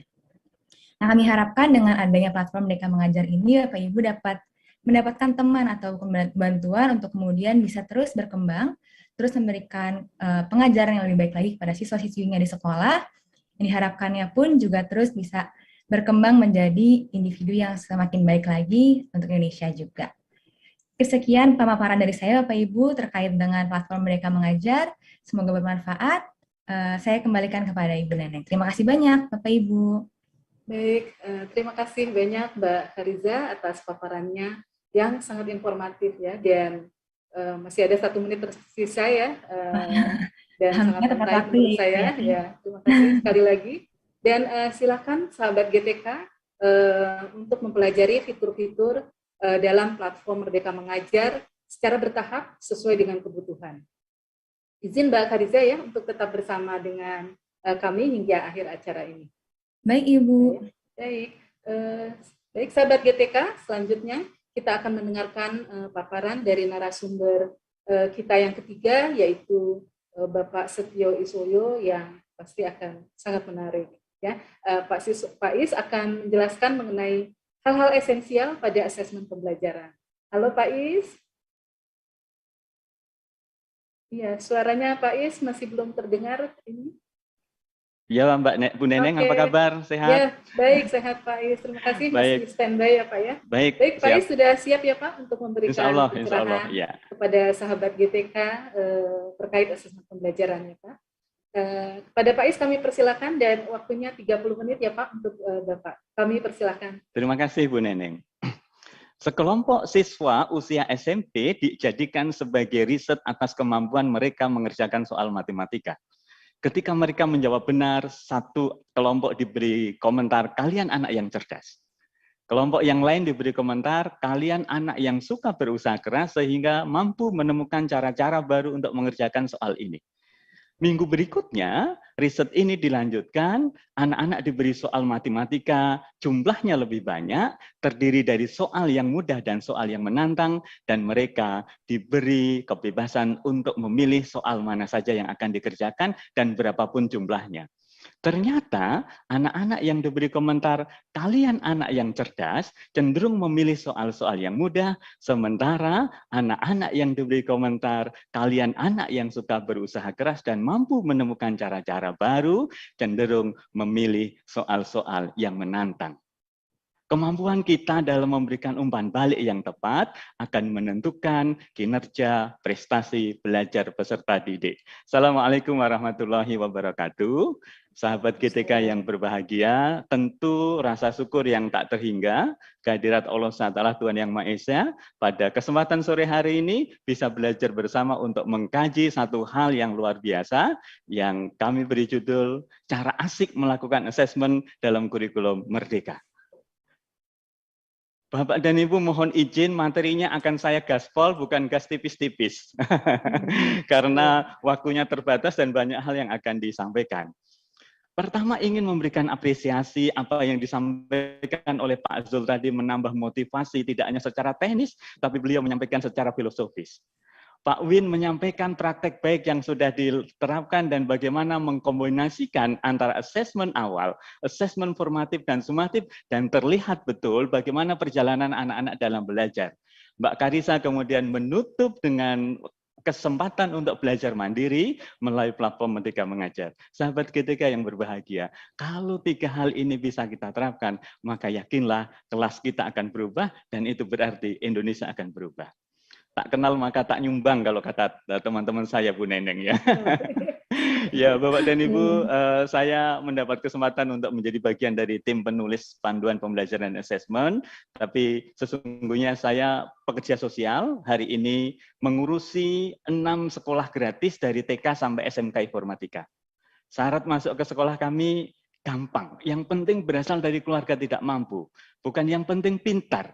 Karena apa? Sekolah yang keren adalah sekolah yang memberikan karpet merah kepada putra-putri kita apapun kondisinya selama usianya sudah memenuhi. Sementara kalau sekolah hanya menerima murid yang pintar-pintar saja secara akademik, maka kita mungkin tidak akan memberikan effort yang luar biasa. Karena itu Bapak dan Ibu, kami memastikan bahwa anak-anak yang bersekolah di tempat kami adalah mereka yang secara finansial memang membutuhkan. Diberi kesempatan juga Bapak dan Ibu untuk mengelola pusat terapi autis, khusus bagi saudara-saudara kami yang betul-betul oleh lingkungannya sudah tidak punya masa depan. Tapi prinsip kami sama dengan Pak Zul, tidak ada yang gagal dalam produk Allah SWT Tuhan Yang Maha Esa. Maka dengan pembelajaran yang sedikit demi sedikit, dengan asesmen yang perlahan, kita pun mudah-mudahan bisa menemukan potensi-potensi yang hebat dari putra-putri kita. Bapak dan Ibu, saya sering diberi kesempatan untuk berbicara dengan Bapak dan Ibu guru, dan hari ini saya mendapat kesempatan untuk memberikan diskusi bersama dengan Bapak, meyakinkan bahwa asesmen dalam kurikulum Merdeka itu asik. Boleh next slide Mas Lutfi. Nah, penilaian atau assessment Bapak dan Ibu istilahnya, atau keduanya. Dari sisi nomenklatur, dari sisi perundang-undangan, penilaian lebih pas untuk digunakan. Dalam kurikulum Merdeka Belajar, Ibu Bapak, kita lebih ingin mengarus utamakan, membiasakan dan menggunakan istilah assessment. Bu Neneng, Mas Lutfi, mohon boleh dibuka chat room-nya. Kira-kira Bapak dan Ibu, apa makna dari perbedaan dua istilah itu? Silakan boleh dituliskan di chat Bapak dan Ibu sekalian. Penilaian bisa kita asumsikan atau kita konotasikan dengan apa dan assessment bermakna apa? Bapak dan Ibu boleh menuliskan di chat. Ya, terima kasih Bapak dan Ibu. Saya senang dengan jawaban Bapak dan Ibu. Keduanya Pak Is. Saya senang Pak Is bahwa penilaian itu Pak Is sering dimaknai kita hanya mengambil nilai akhir sehingga itu menjadi justifikasi yang tadi sempat diingatkan oleh Mbak Jul dan Pak Zul dan Mbak Karisa. Tapi ketika kita bicara asesmen, maka sungguh Pak Is, itu harus dimaknai sebagai sebuah proses yang berkelanjutan untuk memastikan anak-anak mencapai kinerja belajar yang terbaik. Terima kasih Mas Lutfi, chatnya boleh ditutup kembali. Ibu Bapak yang saya hormati, paradigma ini penting. Tadi Bu Neneng juga menyampaikan, Pak Zul juga menyampaikan, Pak Win menyampaikan, Mbak Risa menyampaikan bahwa penting untuk mengubah paradigma kita memaknai assessment tidak untuk menjustifikasi peserta didik, tapi merekam kebutuhan dan dengan itu kita memberikan tindak lanjut. Bapak ini berkenan mengamati tepuk tangan saya. Sahabat GTK yang berbahagia, mohon kembali menuliskan di chat, berapakah nilai tepuk tangan saya? Silakan Mas Lutfi, chat nomor 100, 10, 85, 70, 100. Baik, boleh ditutup kembali. Bapak dan Ibu, pertanyaannya, apakah tepuk tangan saya bisa dinilai? Tidak, teman-teman. Tidak, teman-teman. Karena apa? Tujuannya tidak jelas dan tidak ada kriteria yang kita gunakan untuk menilai hasil belajar peserta didik. Karena itulah Bapak dan Ibu, mohon izin, asesmen harus dilengkapi dengan data yang memadai, ditentukan tujuan penilaian atau asesmennya, dirumuskan alat yang akan digunakan untuk mencapai tujuan itu, dan kemudian diketahui apa yang akan dihasilkan sebagai bukti bahwa seorang peserta didik sudah mencapai tujuan itu. Dengan demikian, inilah yang sering kita kenal dengan authentic assessment, yaitu sebuah proses assessment yang dikaitkan dengan konteks dunia nyata, dilengkapi dengan seperangkat alat dan instrumen, sehingga hasil yang kita peroleh dari peserta didik tidak kira-kiraologi. Bapak dan Ibu yang saya hormati, mengapa saya dan teman-teman kemudian ingin mendorong kita semua untuk membuat asesmen ini menjadi hal yang asik? Silakan Mas Lutfi. Satu, Bapak dan Ibu. Sebagai Mbak Karisa tadi sampaikan, boleh lanjut Mas Lutfi, bahwa capaian pembelajaran, berikutnya, capaian pembelajaran dalam kurikulum Merdeka itu sudah diatur sedemikian rupa sehingga 3 aspek yang kita kenal dalam kurikulum 2013, yaitu sikap, pengetahuan, dan keterampilan sudah terintegrasi. Karena itu dalam proses penilaiannya pun sudah disarankan untuk tidak memilah-memilih mana yang dengan ketiga hal itu. Tapi yakinlah bunyi tujuan pembelajarannya apa, dan itulah yang akan menentukan instrumen dan teknik yang akan kita gunakan. Jadi sekarang sudah tidak dipilih lagi ya, atau dipilah lagi ya Bapak dan Ibu, ini penilaian sikap, ini pengetahuan dan keterampilan.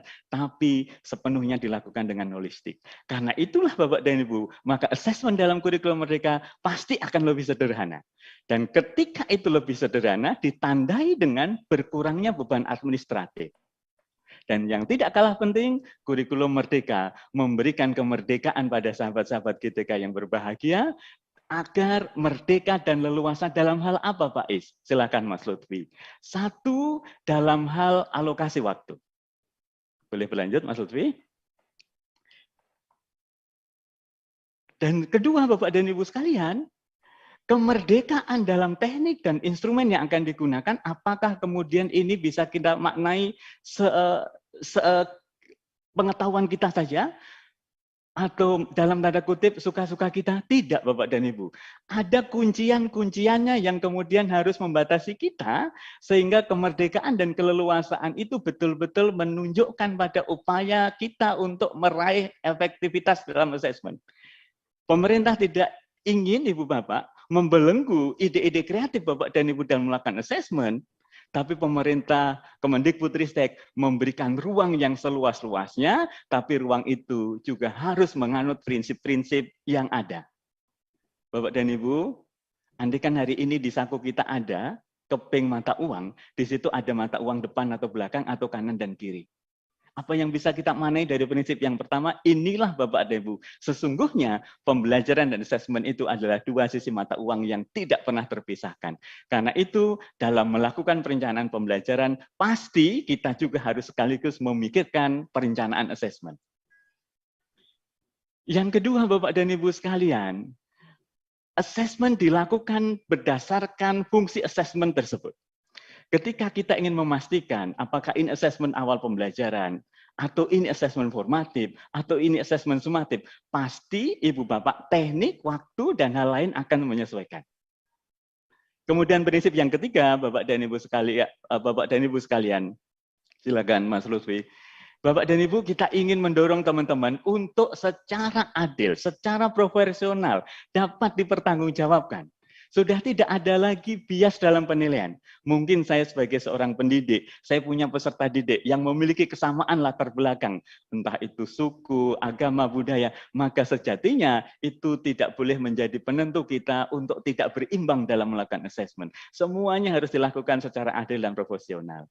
Bapak dan Ibu yang saya hormati, mohon menuliskan di chat. Andaikan sebagai seorang orang tua, kita menerima laporan hak kemajuan belajar putra-putri kita tercinta, laporan itu ada disajikan dengan format yang lebih sederhana, menampilkan hal-hal yang esensial, menampilkan hal-hal yang khas dari putra-putri kita, itu adalah model rapot yang A, dan rapot yang B, yang sangat tebal, semua hal yang dicapai anak-anak kita dituangkan dalam rapot itu, apakah Bapak dan Ibu akan memilih A atau B? A yang lebih sederhana, B kemudian yang lebih kompleks. Silakan Mas Lutfi. Terima kasih Bapak dan Ibu, senang sekali. Boleh ditutup Mas Lutfi. Karena itulah Bapak dan Ibu sekalian, ini pula yang menjadi dasar bagi kita atas pertanyaan. Pak Is, Kemendikbudristek sudah memberikan komponen minimal yang harus dituangkan dalam bentuk rapot, apakah saya boleh menambahkan? Maka kunciannya Ibu Bapak, kunciannya adalah apakah penambahan itu akan membuat rapot itu menjadi lebih kompleks, atau justru penambahan itu akan memastikan orang tua mudah memahami capaian pembelajaran peserta didik. Ada pada Bapak dan Ibu sekalian pilihannya. Nah, yang kelima Bapak dan Ibu, sebagaimana tadi disampaikan oleh Pak Zul mengatakan, assessment tidak boleh berhenti pada ruang-ruang kelas saja, tapi assessment sesungguhnya menjadi umpan balik bagi kita sebagai pendidik untuk terus melakukan perbaikan pembelajaran. Maka teman-teman, assessment harus kita maknai sebagai cara bagi kita sahabat-sahabat GTK untuk terus melakukan apa yang disebut dengan perbaikan yang terus-menerus. Silakan Mas Lutfi. Bapak dan Ibu, boleh dibuka kembali chatnya Mas Lutfi. Mohon dituliskan di chat bagaimana cara menuju kawasan Tugu Monas.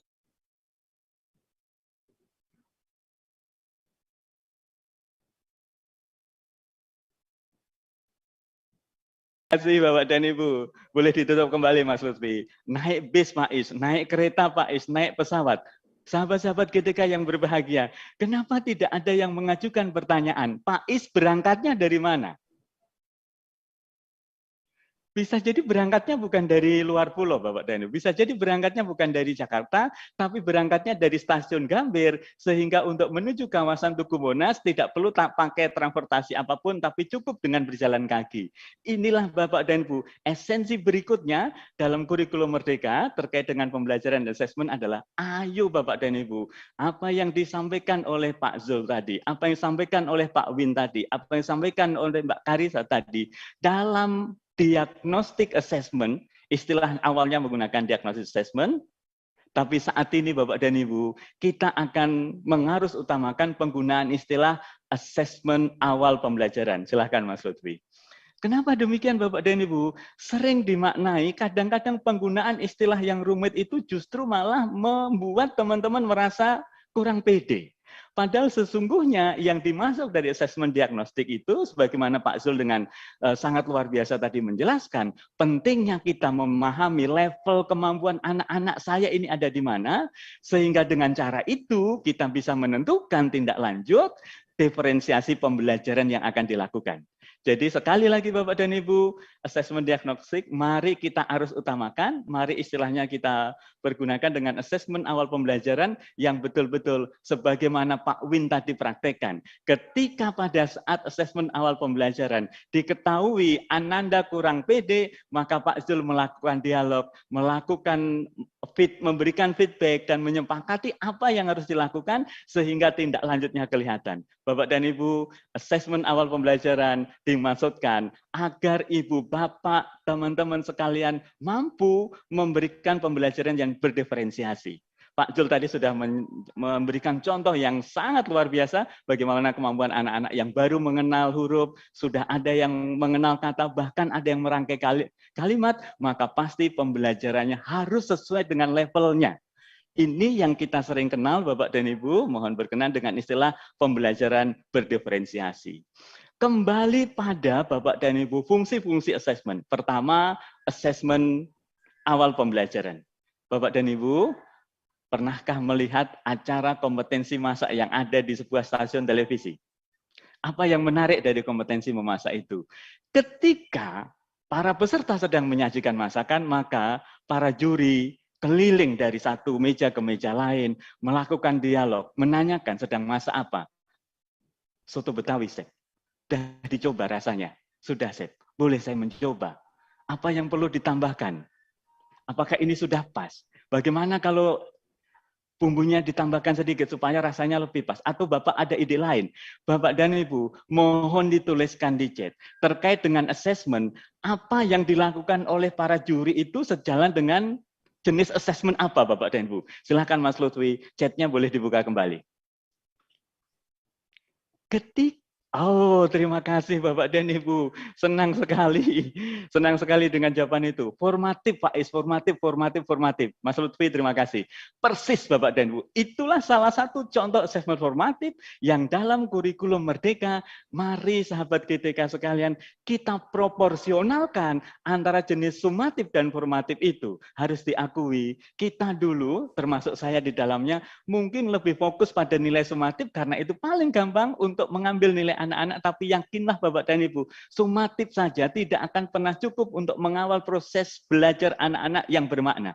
Maka ayo Bapak dan Ibu, mari kita lakukan assessment formatif, dan bahkan Ibu Bapak, assessment formatif pun pada fungsi-fungsi tertentu tidak perlu diambil nilai secara kuantitatif, tapi kemudian itu digunakan untuk memberikan umpan balik. Maka saya senang sekali ketika Pak Win tadi mengabarkan, silakan Mas Lutfi, di situ ada penilaian diri. Lanjut, di situ ada penilaian antar teman, Bapak dan Ibu sekalian. Di situ juga ada refleksi, dan di situ juga ada umpan balik. Maka ketika kita melakukan refleksi, kita harus punya alat ukur. Nah, apa yang sudah kau pelajari hari ini? Adakah yang ingin kau tanyakan? Adakah kendala yang kau hadapi? Bagaimana ini bisa kita terapkan dalam kehidupan sehari-hari? Dan ketika memberikan umpan balik Bapak dan Ibu, ayo Bapak dan Ibu sahabat GTK yang berbahagia, dorong anak-anak untuk tidak hanya kita apresiasi dengan kata keren, kata hebat. Ya, nanti kami akan sampaikan bagaimana cara memberikan umpan balik sesuai dengan apa yang diharapkan dari kurikulum Merdeka supaya kinerja anak-anak terus meningkat. Bapak dan Ibu yang saya hormati, keasikan berikutnya dalam assessment diwujudkan dalam bentuk keleluasaan dalam waktu, dalam pemilihan teknik, dalam pemilihan instrumen, dalam pengolahan, dan dalam pelaporan. Silakan Mas Lutfi. Karena itulah Bapak dan Ibu sekalian, ketika ada pertanyaan, Pak Is, apakah penilaian tengah semester harus kita lakukan? Ini terkait dengan waktu, ini terkait dengan perencanaan Bapak dan Ibu lakukan, maka sepenuhnya ini diserahkan pada Bapak dan Ibu. Kalau Bapak dan Ibu merasa masih membutuhkan data untuk melakukan penilaian tengah semester, silahkan dilakukan. Tapi kalau Bapak merasa penilaian selama proses pembelajaran ini sudah lebih dari cukup, maka ayo Bapak dan Ibu sederhanakan prosesnya. Demikian juga Bapak dan Ibu, penilaian awal pembelajaran, kapan formatif, kapan sumatif, pilihannya diserahkan pada Bapak dan Ibu. Termasuk juga teknik dan instrumen yang tadi sudah sangat cantik disampaikan oleh Pak Zul, Pak Kapus Kurjar kita. Mohon Bapak dan Ibu, jangan selalu menggunakan tes tertulis saja. Tapi ada banyak instrumen dan teknik yang kita gunakan dengan observasi, dengan mempraktekkan sesuatu, dengan menghasilkan produk, bahkan dengan portofolio anak-anak pun itu sesungguhnya bisa menjadi instrumen atau teknik yang bisa menguatkan sampai di manakah tujuan pembelajaran itu sudah dicapai oleh peserta didik. Demikian juga Bapak dan Ibu, dalam hal pengolahan, panduannya memberikan satu ilustrasi bahwa untuk nilai akhir, sekali lagi, untuk nilai akhir yang akan digunakan adalah nilai sumatif. Sementara itu, Hasil dari catatan kita, hasil pengamatan kita selama proses formatif, itulah nanti yang akan dijadikan sebagai bahan dalam menentukan deskripsi atas nilai yang sudah diperoleh peserta didik. Demikian juga dalam pelaporan Bapak dan Ibu. Bapak dan Ibu diberi keleluasaan untuk menentukan bentuk pelaporannya, pemerintah hanya memberikan komponennya saja, tapi apapun komponen itu ditambah apa tidak, lagi-lagi kembali pada prinsip yang pertama, apakah pelaporan itu akan semakin sederhana, semakin mudah dipahami, atau justru semakin rumit. Pilihannya ada dalam Bapak dan Ibu semuanya. Berikutnya lanjut Mas Lutfi untuk 3 slide yang terakhir. Ini yang tadi saya sampaikan Bapak dan Ibu. Bu Neneng, sahabat-sahabat GTK yang berbahagia. Bisa jadi kita mungkin belum memahami teknik, instrumen, assessment yang memadai. Tapi sungguh Bapak dan Ibu, kalau kita mampu memberikan umpan balik dengan cara yang tepat bagi peserta didik, maka kinerja belajar anak-anak pasti akan meningkat. Mohon berkenan Bapak dan Ibu, tidak sebatas memberikan keren, luar biasa, excellent, tapi ayo Bapak dan Ibu, gunakan tangga umpan balik. Anak-anak menyajikan poster setelah proses formatif, hasil sumatifnya dikumpulkan. Maka mari kita klarifikasi. Nah, apakah poster ini akan menunjukkan pentingnya menjaga protokol kesehatan? Mulai dari bawah klarifikasi. Kemudian berikan penilaiannya. Bapak melihat pilihan gambar dan judulnya sangat sesuai. Kemudian naik berikutnya, berikan perhatian. Apakah bisa ditambahkan? Kira-kira ketika kau menggunakan kata-kata kunci agar 5M dalam protokol kesehatan itu bisa tergambar, sepertinya akan lebih bagus. Langsung masuk pada saran. Seandainya nak, kegiatan ini akan kita ulangi pada lain kesempatan, apa yang akan kau tingkatkan? Dan yang terakhir Bapak dan Ibu, kuncilah dengan apresiasi yang menunjukkan pentingnya melakukan usaha yang sungguh-sungguh. Nak, Bapak senang, posternya dikumpulkan tepat waktu, dikerjakan dengan rapi, dan pasti, nah kunciannya ada di sini, ayah dan bunda sahabat-sahabat GTK. Kunciannya ada di sini. Bapak yakin, Ananda pasti sangat sungguh-sungguh untuk mengerjakan aktivitas ini. Usaha yang sungguh-sungguh, ini bagian dari upaya anak-anak untuk terus memiliki apa yang disebut dengan pola pikir bertumbuh. Bapak dan Ibu yang saya hormati, berikutnya 2 slide yang terakhir, silakan Mas Lutfi. Bapak dan Ibu, silahkan menuliskan di chat, tambahkan 1 garis miring, sehingga penjumlahan ini benar. Di manakah Bapak dan Ibu garis miring ini akan Bapak dan Ibu letakkan? Silahkan Mas Lutfi, chatnya boleh dibuka, waktu berpikirnya 1 menit. Nah, 3 menit ke depan saya akan mengakhiri materi ini Bapak dan Ibu. Terima kasih, boleh ditutup Mas Lutfi. Sebagai seorang pendidik, sahabat-sahabat GTK pasti tahu kunci jawabannya akan di mana. Kunci jawabannya di sini, silakan Mas Lutfi, boleh diklik Mas Lutfi.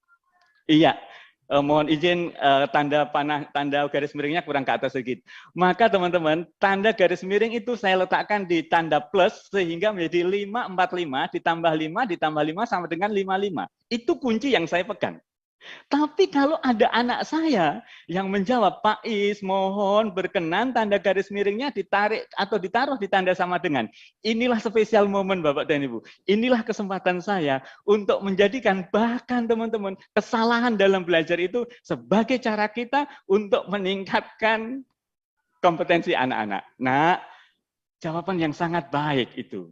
Bolehkah kau cerita pada teman-temanmu bagaimana kau bisa menemukan ide agar garis miring itu diletakkan di tanda sama dengan? Keren apa keren Bapak dan Ibu? Luar biasa. Jadi ayo teman-teman, kesalahan dalam belajar, kesalahan dalam mengerjakan aktivitas, ketika itu kita komunikasikan, kita diskusikan dengan anak-anak dan kita carikan jalan keluar, pasti akan meningkatkan kemampuan berpikir peserta didik. Bapak dan Ibu, lanjut Mas Lutfi. Pak Is, kalau begitu, bagaimana ukuran untuk menilai ketercapaian tujuan pembelajaran itu? Masih adakah KKM? Ayah dan bunda, sahabat-sahabat GTK yang berbahagia, dalam kurikulum Merdeka, istilah KKM tidak digunakan lagi, tapi digunakan kriteria ketercapaian tujuan pembelajaran. Sekali lagi, kriteria ketercapaian tujuan pembelajaran. Kenapa? berkaca dari pengalaman sebelumnya, KKM itu selalu dikunci mati pada satu nilai kuantitatif 75, 80, 85. Sehingga energi kita habiskan untuk ngejar nilai itu, dan terkadang mohon maaf dengan segala kerendahan hati, kita justru sering mengabaikan pembelajaran bermakna. Karena itulah Bapak dan Ibu, kriteria ketercapaian tujuan pembelajaran bukan lagi angka kuantitatif, tapi seperangkat kriteria yang dapat memetakan pencapaian anak-anak atas tujuan pembelajaran. Dengan demikian, kita bisa menggunakan rubrik penilaian, kita bisa menggunakan lembar checklist, kita bisa menggunakan deskripsi dengan tuntas dan tidak tuntas, dan ketercapaian kriteria itu sekali lagi akan menentukan diferensi pembelajarannya akan seperti apa. Untuk anak-anak yang sangat baik bisa menjadi tutor sebaya. Untuk anak-anak yang perlu bimbingan barangkali perlu waktu tambahan. Sementara anak-anak yang sudah baik bisa lanjut pada tujuan pembelajaran berikutnya. Terakhir Bapak dan Ibu, tentu bagian dari rangkaian akhir dari asesmen adalah pelaporan kemajuan belajar. Ibu Bapak silakan Mas Lutfi. Laporan pembelajarannya masih kurang lebih sama dengan sebelumnya, yaitu ada bentuk raport, di mana, boleh berlanjut Mas Lutfi, rapotnya Bapak dan Ibu, sebagaimana kita sudah pahami, di situ ada nama mata pelajaran, kemudian ada nilai kuantitatif, ada deskripsi. Nanti apakah nilai kuantitatifnya dulu atau deskripsinya dulu, ini juga diserahkan pada Bapak dan Ibu, dan arahan Pak Zul tadi sangat baik. Bisa jadi nanti deskripsinya terlebih dahulu, di mana deskripsi itu menyajikan apa yang sudah baik, apa yang perlu ditingkatkan dari peserta didik, dan bagaimana cara meningkatkannya. Termasuk juga bentuk pelaporan lain yaitu konferensi, di mana ada kegiatan semacam diskusi antara murid, orang tua dan guru untuk menyampaikan pencapaiannya, dan rencana tindak lanjut, ada pameran karya, dan ada portofolio. Yakinlah Bapak dan Ibu, asesmen itu asik ketika kita mampu mencari cara-cara yang terbaik, cara-cara yang tepat untuk memotret, bukan menjustifikasi pencapaian peserta didik kita bersama. Ke Kalimantan beli selasih, cukup sekian. Terima kasih.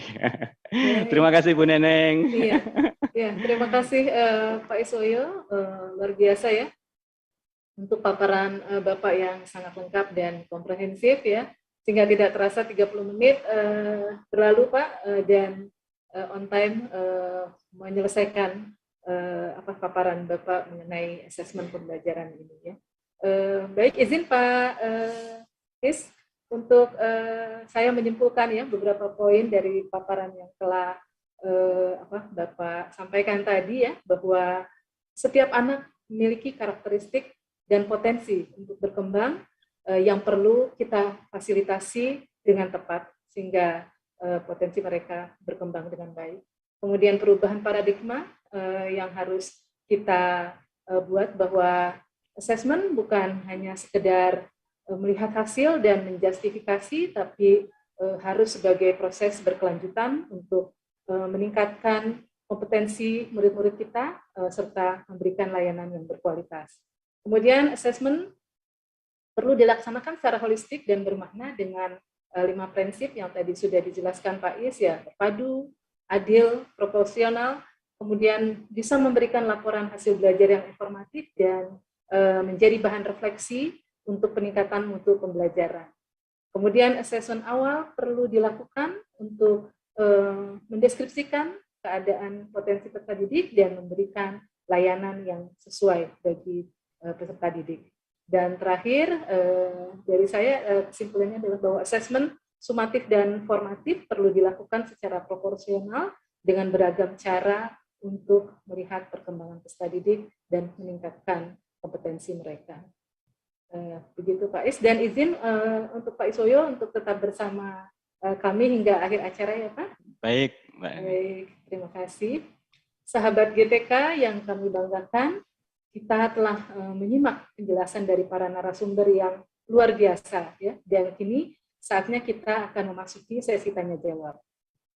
Kami telah mengkurasi pertanyaan-pertanyaan dari sahabat GTK yang telah masuk di kolom Q&A, dan kepada Bapak Ibu narasumber mohon persediaan untuk dapat menjawab pertanyaan-pertanyaan dari sahabat GTK. Saya akan membacakan pertanyaan yang pertama ditujukan kepada Bapak Iswoyo, ya. Nanti dilanjut dengan pertanyaan untuk Mbak Hariza ya. pertanyaan. Mohon Pak Iswoyo bisa menjawab dengan ringkas dan to the point ya Pak ya. Nah ini pertanyaannya dari Bapak Kasyadi, SAG MPD dari SMA Negeri 1 Ngero, Mojokerto, Jawa Timur. Pak Kasyadi bertanya, Pak Is, bagaimana strategi kita agar orang tua murid bila menerima buku rapor tidak hanya memperhatikan atau mementingkan nilai saja, ya, mementingkan nilai angka saja yang tertera di rapor, namun juga melihat kompetensi yang telah dicapai oleh peserta didik. Ya, kemudian pertanyaan kedua dari beliau, apa yang sebaiknya dilakukan oleh guru bila mana terjadi atau terdapat siswa yang belum tercapai capaian pembelajaran di fase sebelumnya? Apakah dilakukan remedial atau sesuai dengan kemampuan yang dikuasainya? Karena ini akan sangat mempengaruhi dengan asesmen yang hendak dilakukan. Silakan Pak Is untuk menjawab dengan ringkas dan to the point untuk kedua pertanyaan. Iya, terima kasih Mbak Neneng. Pertanyaan yang sangat baik sekali dari Pak Kasyadi untuk kita semua. Pak Kas, terima kasih banyak. Dari pusat pendidikan pasti itu adalah keluarga, orang tua, dan masyarakat. Karena itu kita tidak bisa berdiri sendiri. Sebuah transformasi pendidikan termasuk penerapan kurikulum Merdeka ini, mohon berkenan Pak Kas, sahabat-sahabat GTK yang berbahagia, mari kita juga sosialisasikan kepada orang tua. Maka kegiatan parenting, kegiatan ketemuan dengan orang tua, kegiatan konferensi dengan orang tua, yang kemudian mengedukasi orang tua tercinta, bagaimana kurikulum baru ini akan diterapkan, dukungan-dukungan apa yang diperlukan, dan pada saat nanti menerima rapot, maka mari juga Bapak dan Ibu, kalaulah boleh menyarankan Pak Kas, kita bikin prototipe rapot, kemudian itu kita sampaikan kepada orang tua, kita simulasikan dalam kegiatan itu, dan kita dorong agar Bapak dan Ibu tidak terlalu terfokus hanya pada hal-hal yang angka, tapi pada kompetensi-kompetensi yang esensial. Maka dengan itu, dalam prototipe rapot itu, mohon berkenan Pak Kas dan Bapak dan Ibu sekalian, mari kita sajikan kompetensi atau tujuan pembelajaran itu menjadi sesuatu yang mudah dipahami oleh orang tua, karena itu prinsip yang keempat tadi menjadi sangat penting, laporan pembelajaran itu harus informatif, kita bikin prototipenya, kita bikin contohnya, kita sosialisasikan pada orang tua dan bagaimana cara membacanya. Sekaligus juga Bapak dan Ibu, nanti orang tua akan kita mintakan untuk memberikan umpan balik. Kalau rapot semacam ini kira-kira menurut Bapak dan Ibu mudah dipahami atau belum? Atau ada masukan-masukan lain? Masukan apapun dapat kita akomodasi selama sejalan dengan 5 prinsip yang tadi sudah kita sampaikan. Pak Kas, kurikulum Merdeka yang kita sepakati sebagaimana Pak Zul, Pak Win, dan Mbak Karisa tadi sampaikan, menganut prinsip belajar pada level yang sesuai dengan kemampuan anak-anak. Ketika anak-anak belum mencapai fase CP pada fase tertentu, dan kemudian Bapak dan Ibu, kalau diangkat ke atas itu justru malah menambah masalah baru, tidak ada salahnya sama sekali kemudian kita memberikan tindak lanjut yang berbeda. Fungsi remedial, fungsi pengulangan materi kembali, kemudian kita memberikan contoh-contoh yang lebih mudah, lebih realistik, sesuai dengan kemampuan anak-anak, ini menjadi bagian yang sangat penting, dan saya meyakinin betul Bapak dan Ibu. Bapak dan Ibu, kalau toh dalam tahap awal menghadapi putra-putri kita yang belum mencapai dalam satu fase tertentu, kita sudah melakukan intervensi tapi belum berhasil, jangan berkecil hati, ini proses. Efektivitas kita akan sejalan dengan latihan kita untuk melakukan pembelajaran berdiferensiasi. Maka, betul kata Pak Kasyadi, fungsi remedial tetap harus digunakan dan juga berkenan kembali untuk melibatkan orang tua. Ketika seluruh upaya sudah kita lakukan dan belum membuahkan hasil, maka tidak ada salahnya kita juga menghubungi para ahli, katakanlah mungkin kalau ada guru BK, mungkin sahabat-sahabat kita yang memiliki latar belakang psikologi, kemudian dilakukan assessment yang memberikan data apa sesungguhnya yang terjadi, karena sebaik-baik menyelesaikan masalah adalah ketika kita tahu akar masalahnya. Terima kasih Bu Neng. Baik, terima kasih luar biasa Pak Is atas jawaban yang telah diberikan. Dan selanjutnya ini ada pertanyaan untuk Mbak Hariza. Ada 2 pertanyaan Mbak Hariza dari Ibu Indrawati. Yang pertanyaan pertama adalah, apakah soal-soal asesmen yang ada di platform Merdeka Mengajar bisa diubah sesuai dengan kondisi sekolah kita? Kemudian yang kedua, apakah platform Merdeka Mengajar ini mirip dengan Google Classroom? Apakah kita sebagai guru juga bisa menambahkan materi dan assessment sesuai materi? Silakan Mbak Farida untuk dapat menjawab pertanyaan ini dengan ringkas dan jelas. Baik, terima kasih Ibu Neneng untuk kesempatannya. Terima kasih banyak Ibu Indrawati untuk pertanyaannya. Untuk yang pertama, saya ingin menjawab terlebih dahulu mengenai apakah soalnya bisa diubah. Jawabannya bisa sekali Ibu, karena platform Merdeka Mengajar kami rancang untuk sebagai referensi bagi Bapak Ibu sahabat GTK. Dan seperti yang telah diucapkan juga oleh Pak Zul dan juga Pak Is, di mana asesmen ini pun sangat diperlukan untuk menyesuaikan dengan kemampuan peserta didik Bapak Ibu sekalian. Jika mungkin ada Bapak Ibu merasa bahwa soalnya itu terlalu sulit untuk peserta didik Bapak Ibu, atau mungkin terlalu tidak sesuai dengan apa yang ingin dicari, maka Bapak Ibu pun sangat diperbolehkan untuk menyesuaikan soalnya sesuai dengan kebutuhan dan kemampuan dari murid masing-masing. Seperti itu. Semoga cukup menjawab untuk pertanyaan nomor 1, Ibu Indrawati. Dan juga untuk yang kedua, apakah platform Merdeka Mengajar ini mirip dengan Google Classroom? Mungkin berbeda ya Bapak Ibu sekalian, di mana Google Classroom merupakan learning management system. Sedangkan untuk platform Merdeka Mengajar ini merupakan platform yang menyediakan konten-konten pembelajaran, baik terutama untuk guru Bapak Ibu. Meskipun demikian, memang untuk di fitur asesmen murid, tadi bisa ada untuk membantu guru-guru menyebarkan soalnya kepada siswa secara langsung melalui tautannya. Dan juga tetap ada juga bantuan untuk penilaiannya jika digunakan secara online. Meskipun berbeda dengan Google Classroom, Bapak Ibu, sebenarnya Bapak Ibu juga bisa mengkontribusikan perangkat-perangkat ajar yang Bapak Ibu miliki kepada platform Merdeka Mengajar ini dengan cara menyelesaikan pelatihan mandiri yang ada di platform Merdeka Mengajar. Ketika Bapak Ibu telah menyelesaikan pelatihan mandiri dalam topik kurikulum dan juga perencanaan pembelajaran, maka Bapak Ibu pun akan berkesempatan untuk menjadi kontributor untuk mengkontribusikan bahan ajar maupun modul ajar yang dimiliki Bapak Ibu. Nantinya untuk perangkat ajar tersebut akan masuk ke dalam fitur perangkat ajar yang ada di platform Merdeka Mengajar. Dan bahan ajar yang diberikan pun juga sangat boleh sekali Bapak Ibu jika dalam bentuk asesmen. Jadi mungkin Bapak Ibu ada yang memiliki paket-paket soal atau mungkin asesmen yang bervariasi untuk bisa diberikan kepada siswa lain, ingin menjadi referensi untuk guru-guru lain, boleh sekali Bapak Ibu untuk segera menyelesaikan latihan mandiri dalam topik kurikulum dan juga perencanaan pembelajaran, dan segera mengkontribusikan perangkat ajarnya kepada kami dan bisa menjadi referensi guru lain. Terima kasih Bapak Ibu. Semoga cukup menjawab. Ya, Saya kembalikan pada Bu Neneng, Bu. Ya, terima kasih Mbak Hariza, Pak Is ya, luar biasa jawaban dari para narasumber kita ini ya, dan sahabat GTK, sesi untuk tanya jawab telah berakhir. Namun selain jawaban dari para narasumber kita tadi, sahabat GTK sekalian juga dapat menyimak jawaban-jawaban yang telah ditulis oleh para narasumber di kolom Q&A ya. Selain itu, sahabat GTK juga dapat membaca buku saku FAQ Kurikulum Merdeka dan Platform Merdeka Mengajar. Sahabat GTK juga kami sarankan untuk memulai mengakses platform Merdeka Mengajar. Nah, untuk dokumen struktur kurikulum Merdeka di regulasi atau kebijakan, Bapak dan Ibu dapat mengakses laman kurikulum.kemdikbud.go.id di bagian unduhan dengan judul Admin Pemulihan Pembelajaran. Di laman tersebut nanti Bapak dan Ibu akan menemukan juga dokumen tentang asesmen pembelajaran untuk semua jenjang, kemudian panduan pembelajaran dan asesmen kurikulum operasional pendidikan, dan panduan proyek penguatan profil pelajar Pancasila. Dan sebagai informasi tambahan untuk sahabat GTK, pada bulan Mei ini kami telah mengupdate dokumen-dokumen dari panduan-panduan tersebut yang dapat segera diunduh ya untuk dipelajari.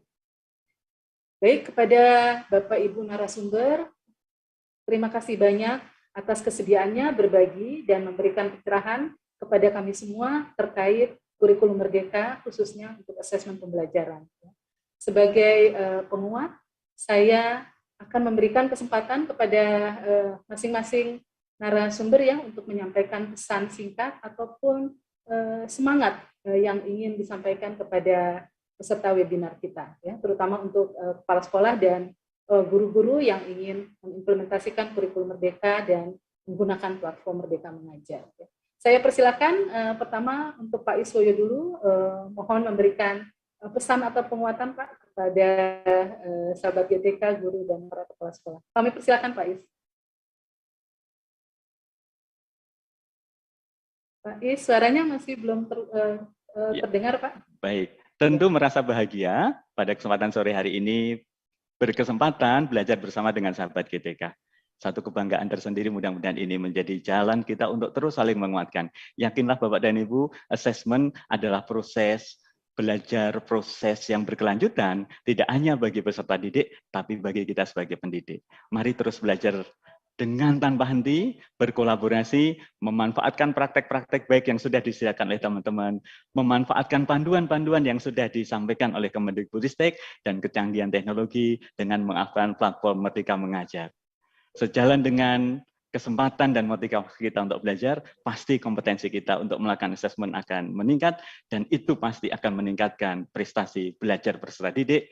Dan kalau prestasi belajar peserta didik meningkat, yakinlah Indonesia pasti akan berjaya. Selamat untuk berproses, selamat untuk berkolaborasi. Terima kasih, Bu Neng. Baik, terima kasih Pak Is. Selanjutnya kami persilakan Mbak Khariza untuk memberikan pesan ataupun penguatan kepada sahabat GTK. Kami persilakan Mbak Khariza. Saya senang sekali Bapak Ibu sahabat GTK hari ini bertemu dengan Bapak Ibu sekalian yang sangat semangat sekali. Saya lihat dari kolom chat tadi juga semuanya sangat semangat, sangat bersenang sekali untuk berkontribusi di kolom chat. Semoga materi hari ini dapat bermanfaat Bapak Ibu, dan juga semoga platform Merdeka Mengajar dapat menjadi bantuan bagi Bapak Ibu sekalian untuk memberikan asesmen lebih baik lagi kepada siswa-siswinya. Dan saya yakin Bapak Ibu sahabat GTK ini dapat selalu mengembangkan dirinya lebih baik lagi. Semangat terus Bapak Ibu, semoga selalu memberikan yang terbaik kepada peserta didik kami. Baik, terima kasih. Ya, terima kasih Mbak Khariza. Dan terakhir kami persilakan Pak Win untuk juga dapat memberikan pesan dan semangat untuk sahabat-sahabat GTK, Pak. Kami persilakan. Baik Ibu Neneng, terima kasih. Di era teknologi yang berkembang pesat saat ini, tidak menutup kemungkinan kita sebagai tenaga pendidik harus siap mengikuti perkembangan teknologi sekarang maupun yang akan datang. Siapkan diri kita sebagai tenaga pendidik. Oke, terima kasih Ibu Neneng. Baik, terima kasih. Singkat padat ya, tapi sangat menguatkan. Sekali lagi terima kasih Bapak Ibu narasumber atas pesan, semangat, dan berbagi praktik baik yang telah disampaikan dalam seri webinar ini. Apresiasi setinggi-tingginya kita berikan kepada Pak Iswoyo, Mbak Khariza, dan Pak Windarmansyah. Ya. Semoga para narasumber kita selalu diberikan kesehatan dan keberkahan untuk bisa berkontribusi dalam transformasi pendidikan di Indonesia ke arah yang lebih baik. Bapak dan Ibu, sahabat GTK, saya ingin mengingatkan kembali bahwa webinar kali ini merupakan seri kelima dari rangkaian seri webinar yang diselenggarakan oleh Direktorat Jenderal Guru dan Tenaga Kependidikan Kemendikbudristek. Besar harapan kami agar Bapak dan Ibu sahabat GTK terus mengikuti seri-seri berikutnya untuk mendapatkan pemahaman yang lebih utuh mengenai kurikulum Merdeka. Bapak dan Ibu sahabat GTK yang kami banggakan, usai sudah seluruh rangkaian kegiatan kita pada hari ini, terima kasih atas partisipasi Bapak dan Ibu semua dalam webinar implementasi kurikulum Merdeka dan platform Merdeka Mengajar seri 5 tentang asesmen pembelajaran. Mohon maaf atas segala kekurangan selama memandu acara pada hari ini. Mewakili tim yang bertugas, saya Naneng Kadaria, pamit undur diri, dan sampai jumpa lagi pada webinar seri berikutnya. Wassalamualaikum warahmatullahi wabarakatuh. Salam sejahtera, shalom, om santi santi om, namo buddhaya, salam kebajikan, rahayu.